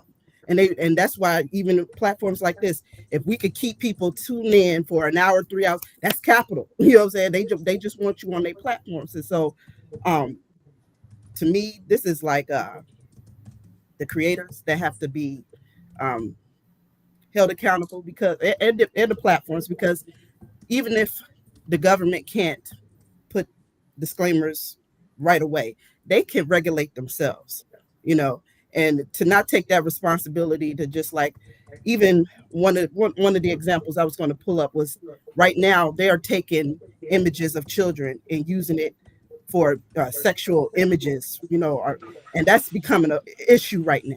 And so just think about how much you have shared of, you know, and some celebrities, some of their children have been, their children's faces have been put in, like, for, you know, like, sexual content videos, and that's horrible. And why would anyone allow that? Why would anybody allow that? So you don't have to have government, you know, pass a law. Like, they could regulate themselves on some of this. And the fact that they don't, that just speaks a lot to these individuals. Well, on the top level, I believe what you guys are saying is like generally corrupt. But what about the people? I think we forget about this a lot of time on the show. What about the people who use AI and the creative concept right? You know, like, for people who use it for educational purposes, for usually be for creative outlets. You know, like, I love the technology because it allows the things that are in my head, I'm able to internalize them and get them out in a more creative way, you know, and there's a lot of people out there who use these outlets, and AI makes it easier. Because I remember in college, I had to go render time for time. If I had an hour-long video, I had to sit there and watch it render for an entire hour. Now that hour-long video I can get because of AI in 10 seconds. And I can I'm just saying, we should think about some of the time the people who are going to use it for the right reasons, not just from the creator aspect, from the platforms like Patreon, who allow people to make a living from having a place to store their platform, and they keep getting better and better with AI. Educational tools of how, like, we can teach people methods all across the world. we were talking about AI and Trump for a second, and I want to make a point because I don't want to lose this because Kevin was saying something really, really important. Do you want me to interrupt you? You're going to have to after this one. Nigeria. Watch Nigeria. Watch what Trump is about to do with Nigeria because of this AI stuff. Because they have some of this. They have the natural resources in Nigeria, and Nigeria's they're saying that they're targeting Christians. You know what I'm saying? I've been watching Al Jazeera and BBC and all these things. It's like they're targeting everybody. No, you're not right about that. Okay, it's from your source, from your source.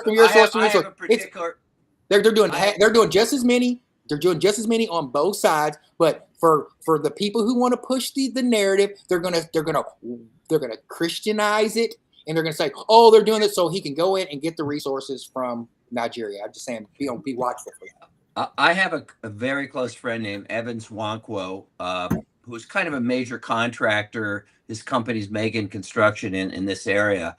And I have been going to presentations at his house for years, in which he has been leading the fight against the persecution of Christians in Nigeria. And by the way, as I think about it, I think he'd be a great person to have on this show sometime because he knows the subject inside and out. In fact, he just had kind of a fundraising thing for it the other day. It is a serious issue about the persecution of Christians there. Now, why did Donald Trump take a stand against it? Well, with all due respect, he did it because Christians are a major part of his base here. Okay, that's the reason. If he really also wanted to, if his desire was to relieve people who are being persecuted, he ought to do something about what's happening in Darfur, where there are hundreds of thousands of people being killed, raped, tortured, and starved. Okay, but there's no political incentive to help those people in Darfur. And what you're saying, Phil, might be actual and factual. I'm going off the research that I said, and what you said. There's no political reason for him to go to Darfur, but there's political reason for him to go to Nigeria because Nigeria has the resources. No, it's not the earthly material, the natural resources that is needed to fund lithium-ion batteries and AI. So if they can find places, another place that has the same resources is Ukraine. So whenever Trump was going in here saying, "Oh, I'm gonna go in here and I'm gonna fix this war between Russia and Ukraine," it wasn't about that. It was about these resources. So Trump and the United States of America can be in the forefront of this AI in front of China. That's all it's matter for. In that order, Trump, then the United States. You're right. In that order. What Tarris is saying to me rings true to what I have read, but I can't discount what Phil is saying either. But let me move on here. We should have Evans on sometime. Absolutely. Even just for 10 minutes. It sounds like a great guest. And also, he's contributed a lot to this community. He and his company was involved building both the stadiums and the Freedom Center. So he's a very interesting, prominent guy. He's from Nigeria originally. Let's do it. I'll get with you after the show. You should have him on Insanity Check as well, Phil. On Sanity I actually was just going to do that. I was just going to make note of that. Yeah, for sure. Can't get that out on enough platforms. So, you got it, buddy. So in Ohio, there is a proposal that would allow 18-year-olds to buy handguns. Some say it defies federal law. Others say that, hey, I mean, you can go to fight and die for this country at 18. Why shouldn't you be able to buy a weapon? What does the crew say? What do you think about this? Is this a good idea for Ohio? No, but I see both sides of the argument. I think it's a bad idea because the reason the law is in place is because it's precisely for the reason that we're all going to, I think most of us on here will probably say it is a bad idea. Is that they saw rises in violence among teenagers, and that's the reason why the law was changed and raised to 21. And so what always boggles my mind is we haven't evolved that much. In fact, all you got to do is sort of look at, where we currently are with violence in our own city and say that who thinks that it's a great idea to give 18-year-olds access to guns? That's just insanity. Now, I do understand the people who are on the other side of this who say that, 18-year-olds can go and fight and die in war. Shouldn't they be able to also be able to have a gun? I think there's a certain logic in that as well. And one might say, well, they're in the Army, they're being taught responsibility, all of that kind of thing. They're under a chain of command. I get that. But I think that at the same time, if we consider 18 years old a legal adult in this country, then you should be entitled to all the rights and privileges that adults in this society are entitled to. So I do see the other side of the argument. I say, nip it all in the bud, make 21, make 21 the legal age. If you feel like that's the age of maturity or whatever it is, then change the legal age from 18 to 21 and let that be that. Because at 21, you can drink, you can own a gun, you can do whatever you want to do at that age. Change the legal age limit, change the age limit. One can enlist and go into, the armed forces to 21, do that. But I think if you do have a difficult time making that argument, right? The 18-year-olds can die for the country, have guns, do all these other things, but they're not allowed to own one. I do think that's a problem. That's a hard argument to make. And I think some who fear that if this makes it to the Supreme Court, which it most likely will, if there's a lawsuit or it's challenged, that in these days and times that could get overturned. That federal law could get overturned. Can we deal with like the climate that we in right now? Like, it doesn't even make sense. Doesn't the stat say the number one killer of youth is guns? Like, it's the number one thing killing young people. And so I get the whole argument with the 18 and you officially legally, but that doesn't mean mentally you are mature enough. You're using a weapon that can take someone's life, that can take your own life, or take away your freedom in a sense by life altering choices that person end up making. And a lot of young people make bad decisions at a young age. Quite frankly, it wouldn't matter to me if everything began at 20. Anything with a teen at the end, I don't know, and I don't think so. But when we're talking about guns, I mean, I just think that's on a whole nother level, and bringing in the Second Amendment right and everything else. It's just like, it seems highly irresponsible to even engage conversations or policy like that, given the climate that we're in. We're talking about mass shootings, so many individuals that are dying behind gun violence, and to like just put that in the arena like that's necessary, like that's needed right now. I think that's just like stupid is and stupid does. No. So why should, and it's not a question to anybody particularly, but why should the people who do the things the right way have to suffer because of the people who don't do the right thing? In my community, where I'm from, by the time we were 18, everybody has held a firearm, shot a gun. We all, for my community, we all played with firearms.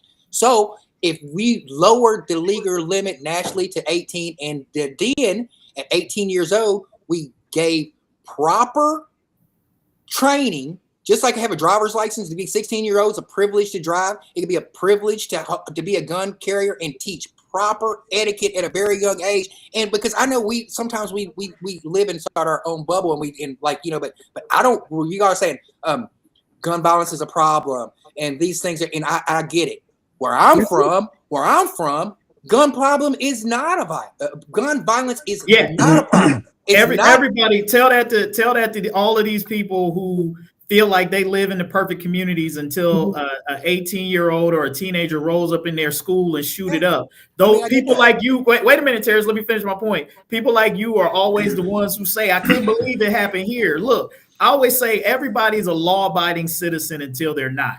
And to answer your question, that our society, the laws in our society are built on the small percentage of people who take advantage of it. Most people are law-abiding. Most people are people who do the right things and try to follow the rules every day. Not perfectly, but most people try to do. But there is a very small percentage of people who are always looking to bend the rules, break the rules, and that is who the laws are made to protect against. So every law that we have is basically built to present prevent against the small percentage of people who take advantage of it. And the rest of us who are just trying to do the right thing, we still have to live under those laws, even though we never have any intention on breaking them.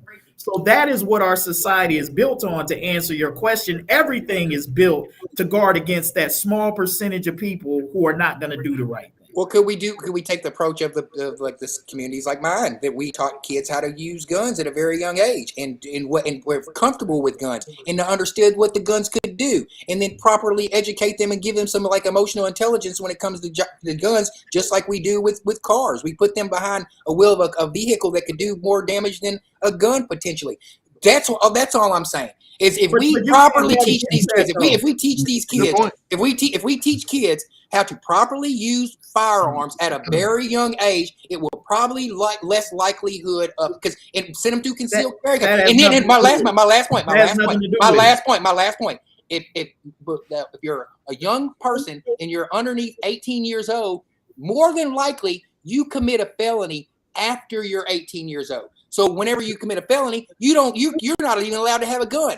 I'd like to have all these people who are convicted felons and give them proper education on things like gun ownership, and give them more responsibility instead of dumbing people down and like people not even able to read at a proficient level. Let's start teaching more tangible things at a very young age, and then we could probably curve this instead of fighting over. Y'all say I say some Pollyannish things on this show. That's about as Pollyannish as I think it gets. First of all, again, going back to my point that everybody is a law-abiding citizen until they're not.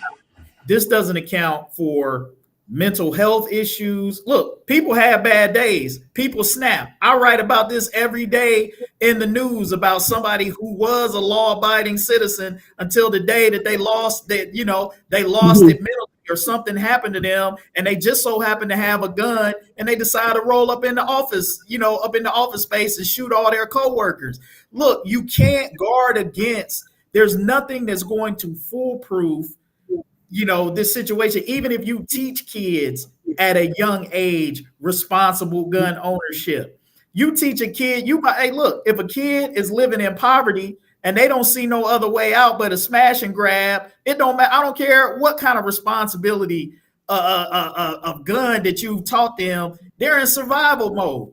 I mean, it just, this notion that you're just going to be able to educate, bad behavior out of people who might be intent on doing that, or who might have mental breaks or bad days. I just think that's not realistic. If you were tired at a very young age, somebody else had a gun. If you were tired at a very young age and somebody else had a gun, then you were more likely not to pull it. If you knew that your counterpart that you were about to go rob is likely to have a gun on him, no, it's not. You don't remember Omar? Because Tarris, because if I'm at that point of desperation, where I'm gonna rob you with a gun, hey, bro. Then it is what we're gonna shoot this thing. We're gonna shoot this thing out.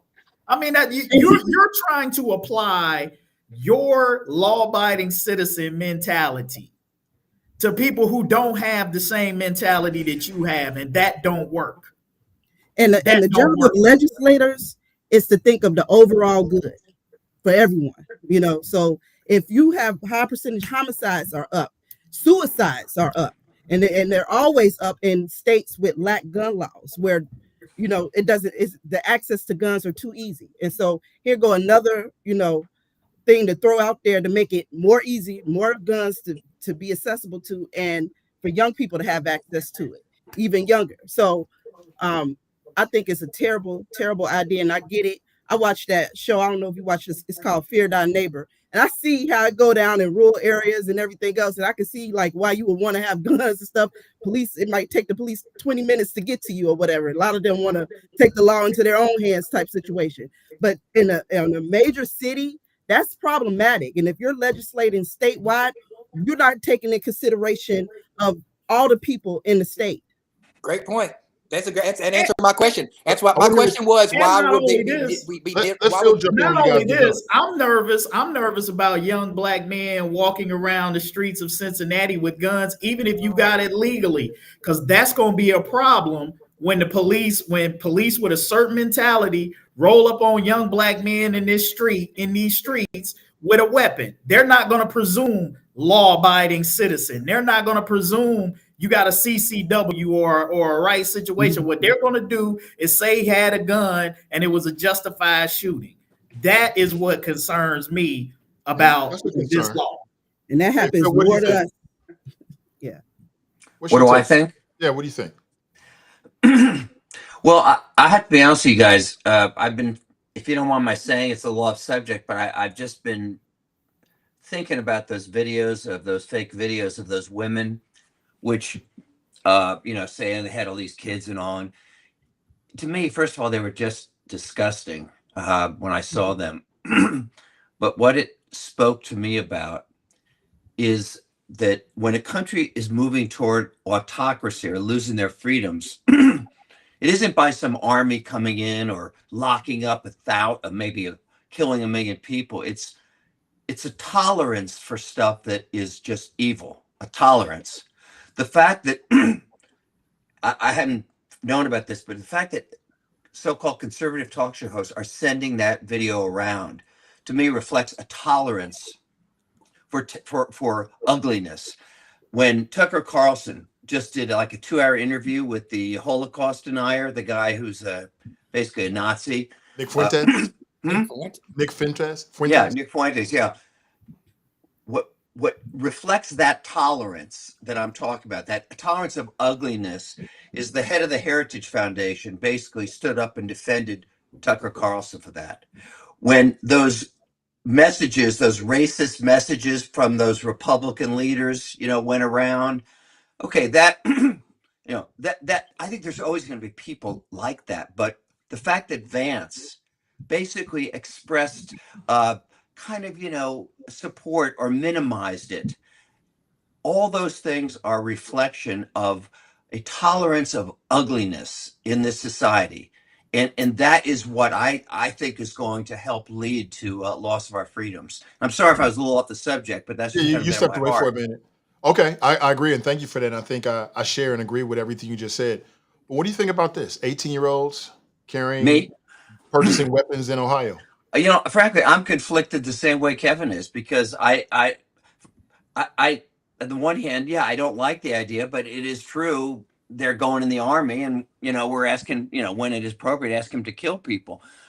I think the overall question is, what are we going to do about guns? And this is totally contrary to the Republican position, but I do not see how guns are any different than automobiles. Okay, they're both deadly weapons. We don't let people drive automobiles unless they go get a license. And because we recognize that they are instruments of death and injury.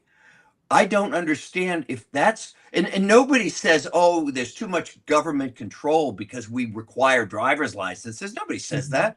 I don't see how guns are any different. Okay, they cause death and they cause injury. And when you talk about mass shootings, a lot of those things, and a lot of the kind of things Kevin was just talking about, are spontaneous. They aren't necessarily planned out weeks or months ahead. It's some guy who just had a bad day or is just a plain nut. The fact that you actually have to take the time to send in a check or fill out a form to get a license, that alone, I think, is going to stop a lot of that stuff. So, that ultimately, it's not a popular view, but I think that is ultimately what should happen, or these gun deaths are going to continue.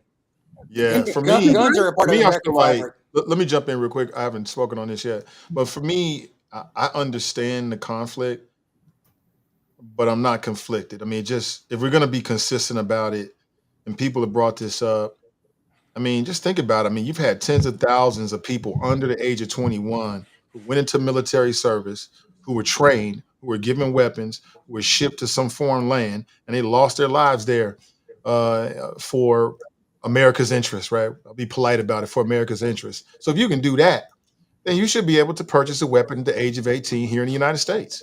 And while I understand like the times that we live in completely, right, the progressive side of me, I mean, listen, if guns are going to be a legal thing, and you're going to be able to ship a young person overseas to fight for America's interests, then that young person here should be able to purchase a weapon for protection or for whatever reason that any other adult can.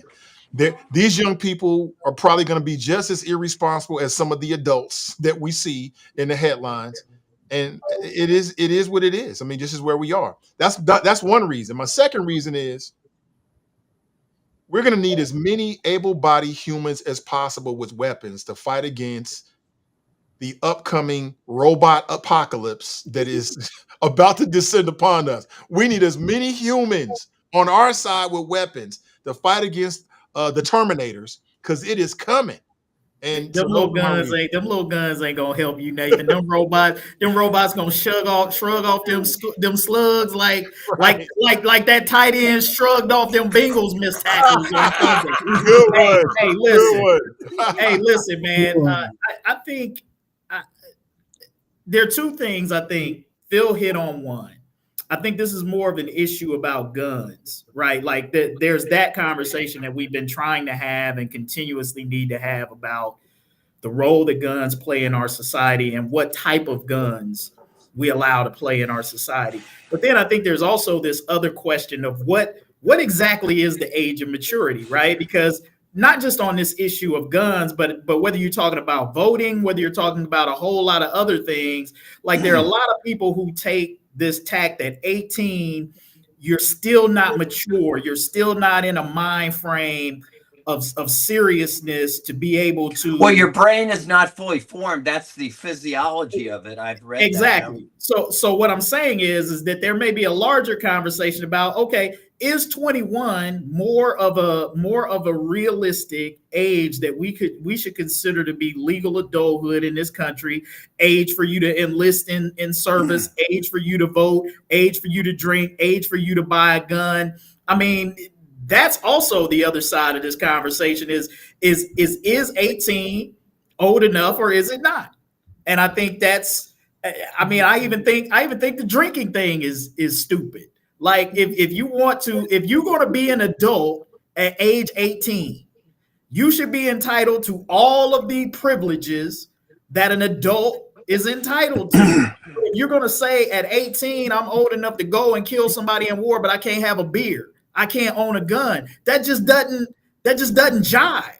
So we need to make a decision as a society. Is 18 old? What is 18 old enough to do? If you think 18 is too young to drink, then it certainly should be too young to take an M16 and go into a war-torn area and be asked to kill somebody else.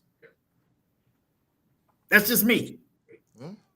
I would rather let an 18-year-old have a beard and send them into a war zone. Yeah, I don't know about all of that. I think, he's 19 now, but I just can't imagine him being responsible enough like that. One thing is, are people that apply for police, are you allowed to be a police officer at 18? Yep, I think so. Yeah. Okay, I wasn't sure about that, but I know that you can be a firefighter. At like 30. I know you can be a firefighter, and that's the area my son is focused on. And I have relatives that are firefighters.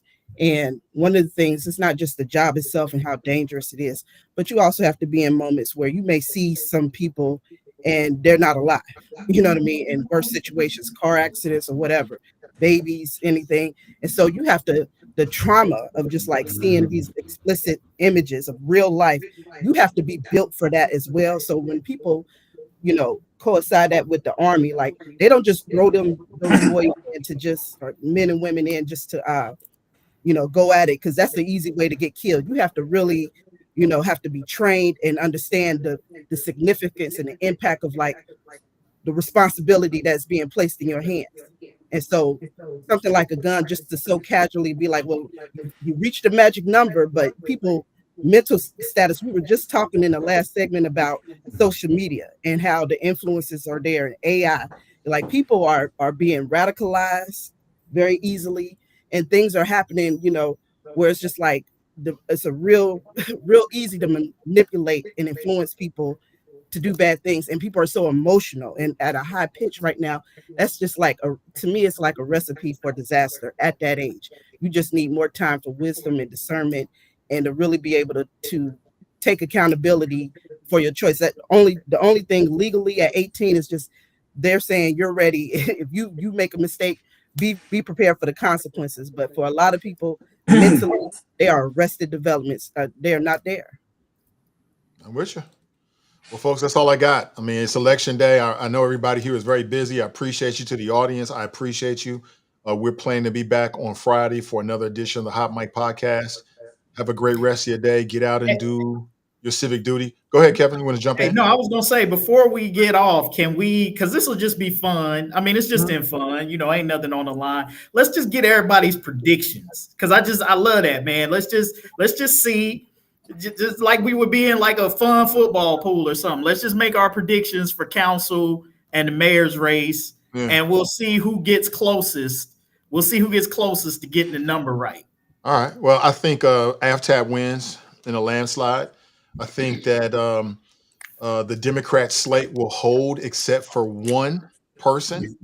I think the new person on city council will either be Lakita Cole or Liz Keating. I think the top three will probably be Jen Michelle Lemon Kearney, Mika Owens, and number three might be Cramerding. And that's how I see it. Okay. Yeah. I'm getting mine together. Oh, but I wasn't sure if you was gonna do it, Tarris. I know you kind of defer from, but I'd love to hear your. But TNT, who you got? I think AFTAB will pull this out. I do think you may have one or two people to be displaced from the list here. I don't see. Is it Evan Nolan? I think he's in trouble. Okay. And I think Cramerding could be in trouble too. Mm-hmm. And who could be replaced by them? I agree. Liz Keating and Lakita Cole. I think they're top. Well, no. Let me put Ryan James because he's on that Democratic slate, and it's going to be a tough one. It's going to be between those three, I think. You know what I mean? Ryan James is a newbie, but a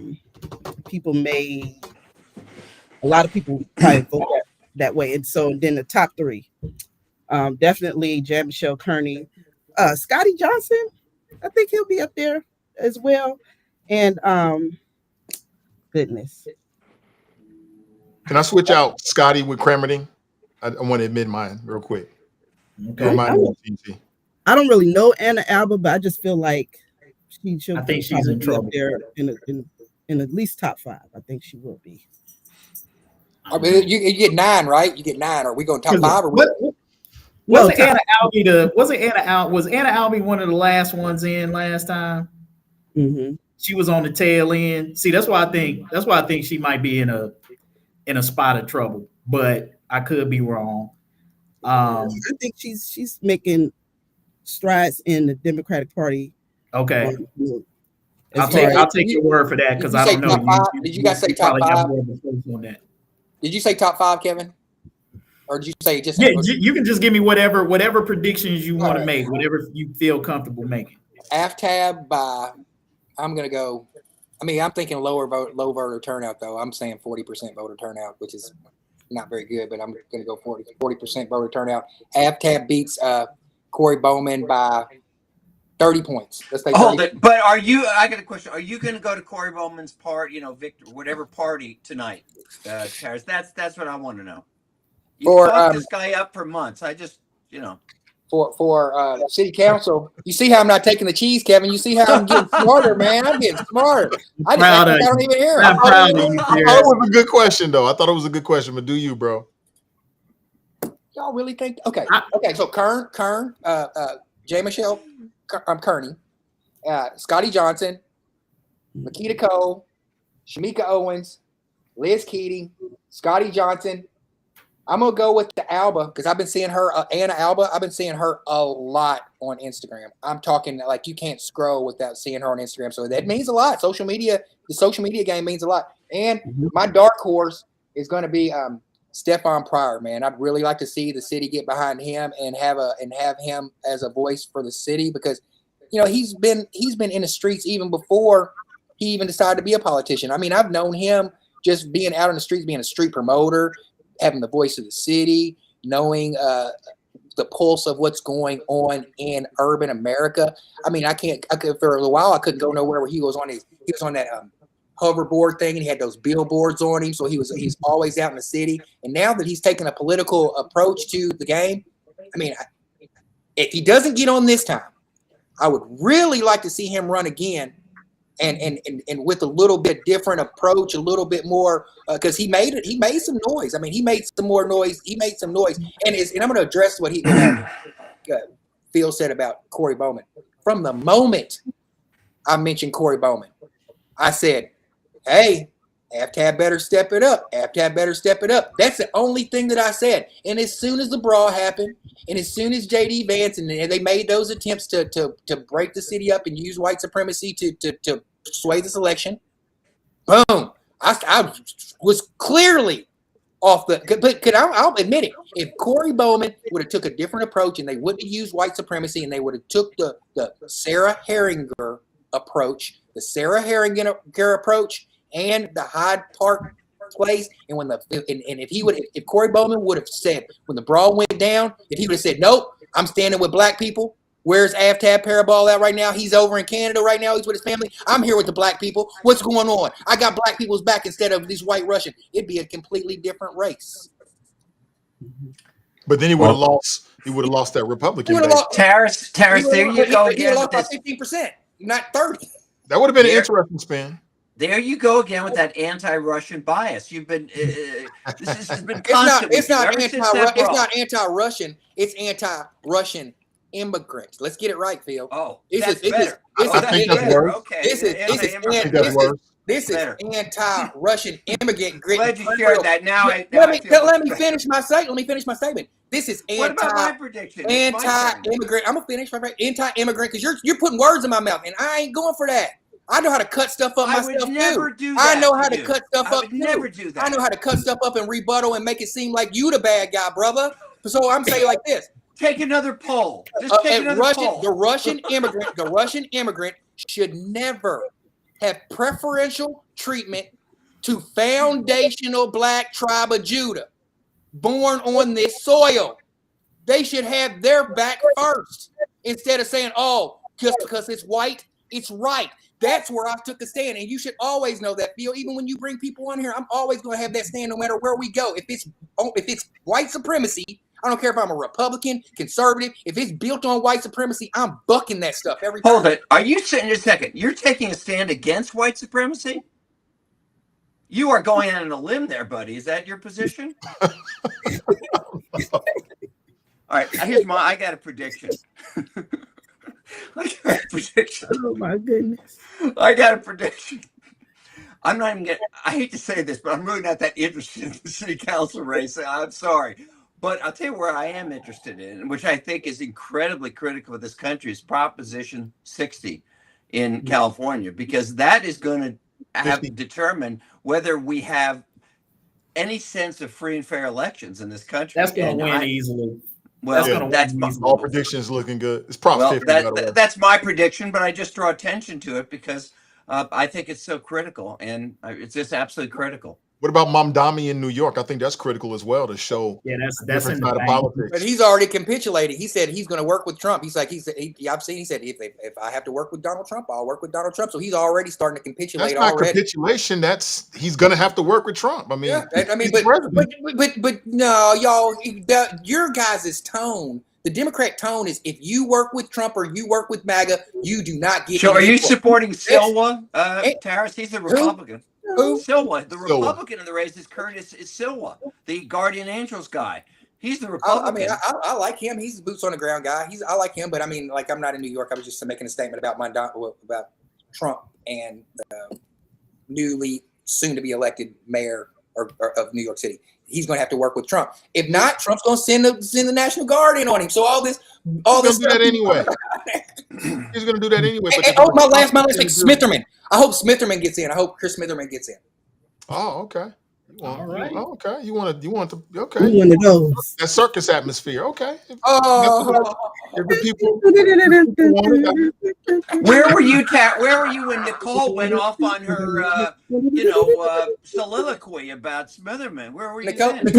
Nicole has a personal relationship, and she has her anecdotal relationship with him. So she's allowed to have that personal relationship. She has personal anecdotal relationships that she's using to express herself. So I'm not going to sit here and tell her she's wrong about something that she's experienced herself on one hand. That's what you do, Phil. You try to pigeonhole people and say that your view's the only view in the world, and you're the smartest guy in the room all the time. You're not taking anybody else's anecdotal experiences. That's not what I did in Nicole. Now wait a second. Although I do not agree with Nicole, I did not agree with her because I didn't like the way the NAACP would do Chris Smitherman now that he's a Republican, and how NAACP does. He's not a Republican. Or how Republican. or how the NAACP traditionally treats Republican candidates. No, we're nonpartisan. We're nonpartisan. We're nonpartisan. He did not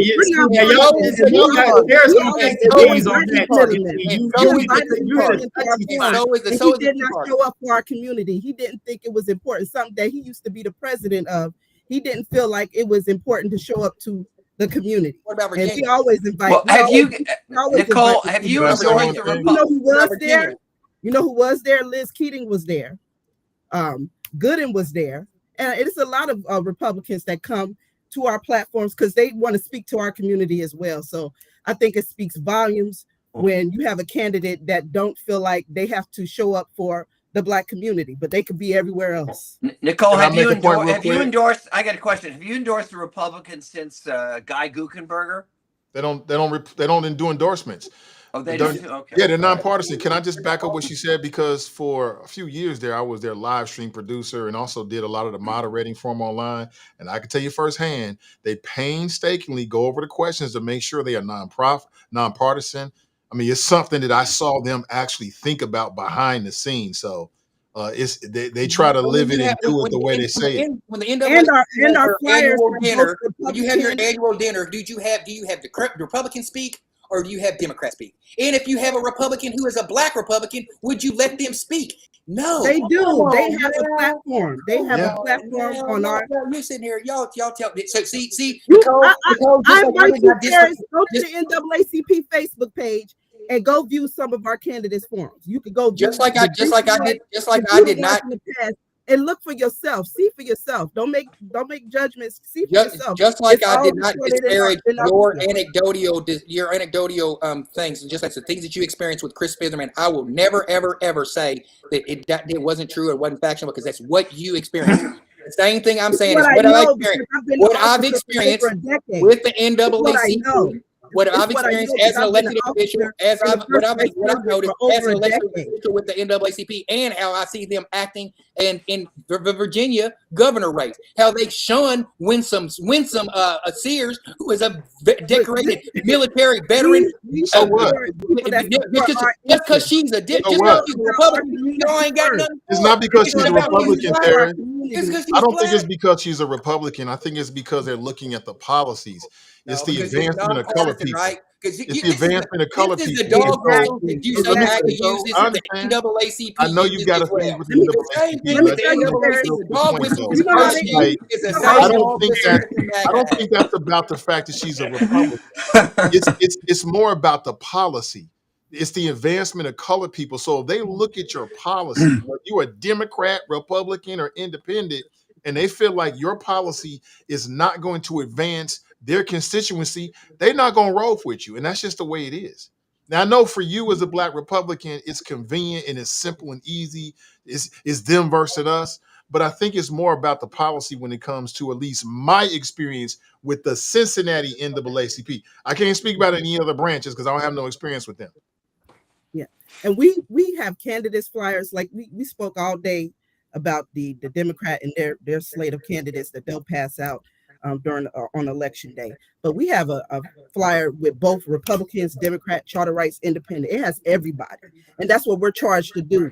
You know, it's important for our community to have the information so they can have an informed decision when they go into their polling locations. And so it's always been nonpartisan. Both sides have always been welcome. None of it is never personal. It's never personal when it comes to the business of the NAACP, because it's about the community.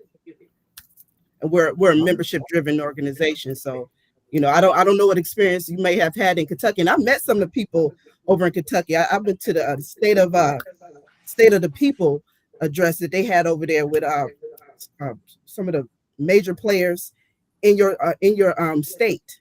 And these were good people. But if you had some bad experience, everybody isn't perfect. The leadership everywhere isn't perfect. We certainly know, because at one time Smitherman was the president, and we see how he drove the organization to the ground. But at the same time, overall, the goal is, like Nate said, the advancement of people of color and disenfranchised people. And if that's y'all's messaging, that's in policy, that's in everything else. If that's your branding and that's your messaging for the NAACP, let me tell you, as a Black conservative politician, you guys are branding yourselves all wrong, because it doesn't seem that way at all. No, and see, I understand where Black Russia, aka Grayson, is coming from. I understand why he says that, and it's because he says exactly the local NAACP pushes a dim agenda. I understand why you say that, because the NAACP is about the advancement of colored people, and while they may not be perfect, if you want to compare the two major parties between Dems and Republicans, the Dems are more in that space than the Republicans are. So there's an overlap. So there's an overlap there. So I understand why people make that observation. I fail to believe that that's genuine, because if it's a local chapter, you're allowed to tap into your local politicians, and you can know where each local politician stands. And I know for a fact, if there's a Republican in this area who's pro-Black, I don't believe for one bit the NAACP would back them. I don't believe the NAACP. But they're not backwards. Small backgrounds are members they can't back anybody because they're nonpartisan, right? Okay, let me just throw out an advertisement. Wow, Real quick, I gotta jump off. There's Guys, Republicans right, that are members. Right. It's white people, Black people, Asian. It's all types of Who formed it? members of all parties. Come on, Phil. Give us a history lesson. Who formed the NAACP, Phil? Tell them why we formed it, who formed it, and why they did it. Come on, Phil. Tell the truth. Oh my God! Can we skip the history? Here's what I will let's not tell go you. through a history lesson. We're about to end this. Go ahead, Phil.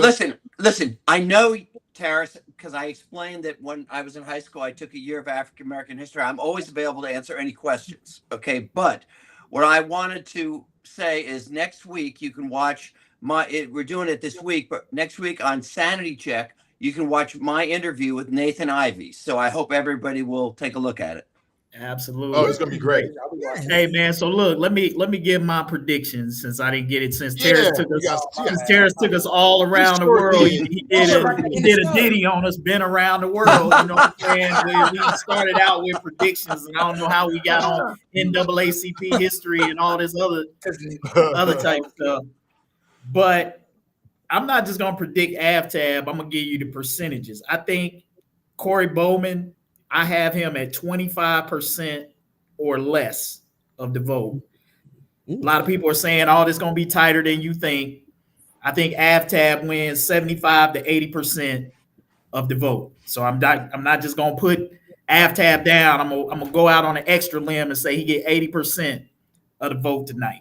So he's going to win by 60%. I'm saying he's going to win by 30%. You're saying he's going to win that Corey's going to get 25 and AFTAB's going to get 80, 75 to 80. They'll be somewhere in those percentages. Okay. What about City Council? I think Jan Michelle is the top vote getter.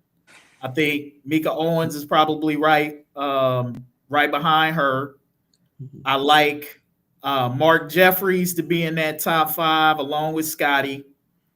I think Lakita Cole slides into that spot that Victoria Parks no longer has. And then I think Seth Walsh gets back on.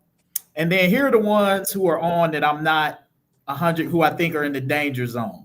Nolan, Albie, and Cramerding, I think are the ones who are at the tail end of that, who could be in danger of being replaced. So I'm gonna say I think Keating gets in. I'm gonna give Cramerding the nod. I think he gets back on. Then I'm gonna make a prediction that Albie and Nolan don't make it back on, and that their replacements are going to be Keating and Smitherman. So I'm going against just because I want to be contrarian. I said it was unlikely all three of those get back on, but I'm gonna make it interesting, right? I'm gonna say Keating, Cole, and Smitherman all get on. Albie, Nolan is out, and of course Victoria Parks is not rerunning. So those are going to be the changes that are there. I'm going with Smitherman because I even though I know Democrats won't like this, TNT won't like it, I think Smitherman will make council interesting. From a journalistic standpoint, from somebody who writes columns, who looks for interesting things, this is purely a selfish impulse for Christopher Smitherman to get back on council, because I think I will have a lot more things to write about from city council if Chris Smitherman makes it back on. So I'm admitting this is entirely selfishness on my part that I would like to see him get back on, because I think he'll make it interesting. You want to see this? You want to see the show? You want to see the fireworks? And I'm right there with you, bro. I want to see. Hey, man, it is what it is, man. You know, you got to have something to write about, something interesting to write about, and Smitherman, I think, will make it interesting in that group. Just for the simple fact alone that I think so many people would be sick if he got back on. like that in and of itself, like the number of people who would be sick by the fact that he got back on, like that in and of itself is interesting to me. So. Because I'm with Phil, like his transportation. When my first go around in Cincinnati as a reporter, I remember the Smithermans were like, they were the Black family reunion family of the year, right? And then it's like, how do you go from that to just like the Black community? Is like they just, and I know a lot of stuff happened when I left Cincinnati and I was gone for a while. I know a lot of stuff happened, but when I came back, I was just amazed by how the Republicans have been begging for him to get on their slate. Do you know that? The Republicans have been trying to get him on their slate, which points out the total change that you're talking about. I think if he were smart, because right now Smitherman is a man without a country. He's not a Democrat or a Republican. It's hard to win as an independent candidate. And so I think he would be better served politically by choosing a side, by either declaring himself a Democrat or a Republican. He would have more political success. Choose, but he's not gonna do that. Well, I mean, I can't say that, but at least in my conversations with him, he hasn't indicated that's anything he's interested in doing. But I think politically, I think that's why he didn't win when he ran for. One of the reasons why he didn't win when he ran for Hamilton County Commissioner is just you can't win. I don't think you can win without the R&D. One of them behind your name. I agree. I think that Smitherman is smarter than 99.9% of people that live in Ohio, and I think that when he sees the time to make that move, you just talked about, Kevin, that he'll make that move. That's what I think. He's a highly intelligent individual, at least from my observation, my read of him. So if he's running as an independent right now, there must be a reason why. And when that time presents itself, then I'm sure he'll make the right move. But I'm with you. Like I said it from the beginning, like, you know, there's a part of me that just wants to see the rabble. I just want to see the chaos. I'll be honest with you, just a little bit. And I know that he'll bring that because he don't give a dang. And he going to say what he got to say and do what he got to do and run down the dial. And I don't know. I'm not sure if it's good for Cincinnati, but like I said on the last show, it'll be good for me on some levels. And then maybe I don't think Smitherman's going to be bad. I don't think he's going to be bad policy-wise for Cincinnati. This was the point I tried to make when Michelle was on here the other day. She even had to acknowledge. She said, "Hey, you know, Smitherman's done some good things when he's been in office." And so it's like, I get why. She was talking about the old Smitherman though. Before the change. She was talking about the old Smitherman before the 180. Yeah, but if destroying Black-owned business or the banks is a good thing, you know what I'm saying? I mean, like verbally, viciously, aggressively attacking this business and making it a point of, and you come from, you are a president of a civil rights organization and that's the way you move. Like, are you kidding me? I mean, all the things that this man has done, and like you said, a total 360. Like, you played in our face. You played in our face. You used a lot of people, and it's good for some people. I'm sure, but for most people, they got his number. And Just think about that. We see who you are, and you can live with that. You can deal with that. But just think about this. Smitherin went from here and did a complete 180 to here. And we are still talking about him having a chance to be on city council. I'll say it again. That man is highly intelligent and highly motivated. And so I would never count him out, and we'll see what happens. Like, a lot of people can't do that and still be relevant and have a chance. I think that speaks to him in a lot of good ways. So we shall see. He'll be incredibly close in the night. I think the support that he has in some corners of the Black community. I think there's a vocal group that doesn't like him, but I think it's also being underestimated. Maybe the amount of quiet support he has among Black people in Cincinnati. And I don't think that can be underestimated. Yeah, I agree. And he tried before. You can never underestimate anybody, but he has tried before. And so, and you do have other people that are great competition that he's battling against. I think he had a better chance the last time. This is a greater slate of candidates that he has to battle against. And if the numbers were lower, maybe, but he's definitely going to be very, very close in the top tier. I mean, dangerously close. Mm-hmm. And if Vivek wins, I wouldn't be surprised if Smitherman gets some kind of big time job in the Vivek Ohio administration. I would not be surprised at all.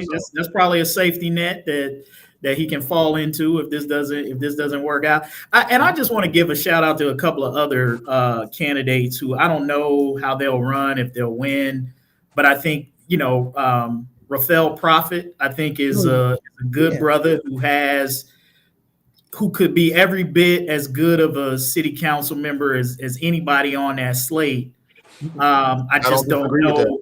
Huh? I say I don't disagree with you. Yeah, I just don't know that he will be able to cut through the slate and the other candidates who might have a bit more name recognition.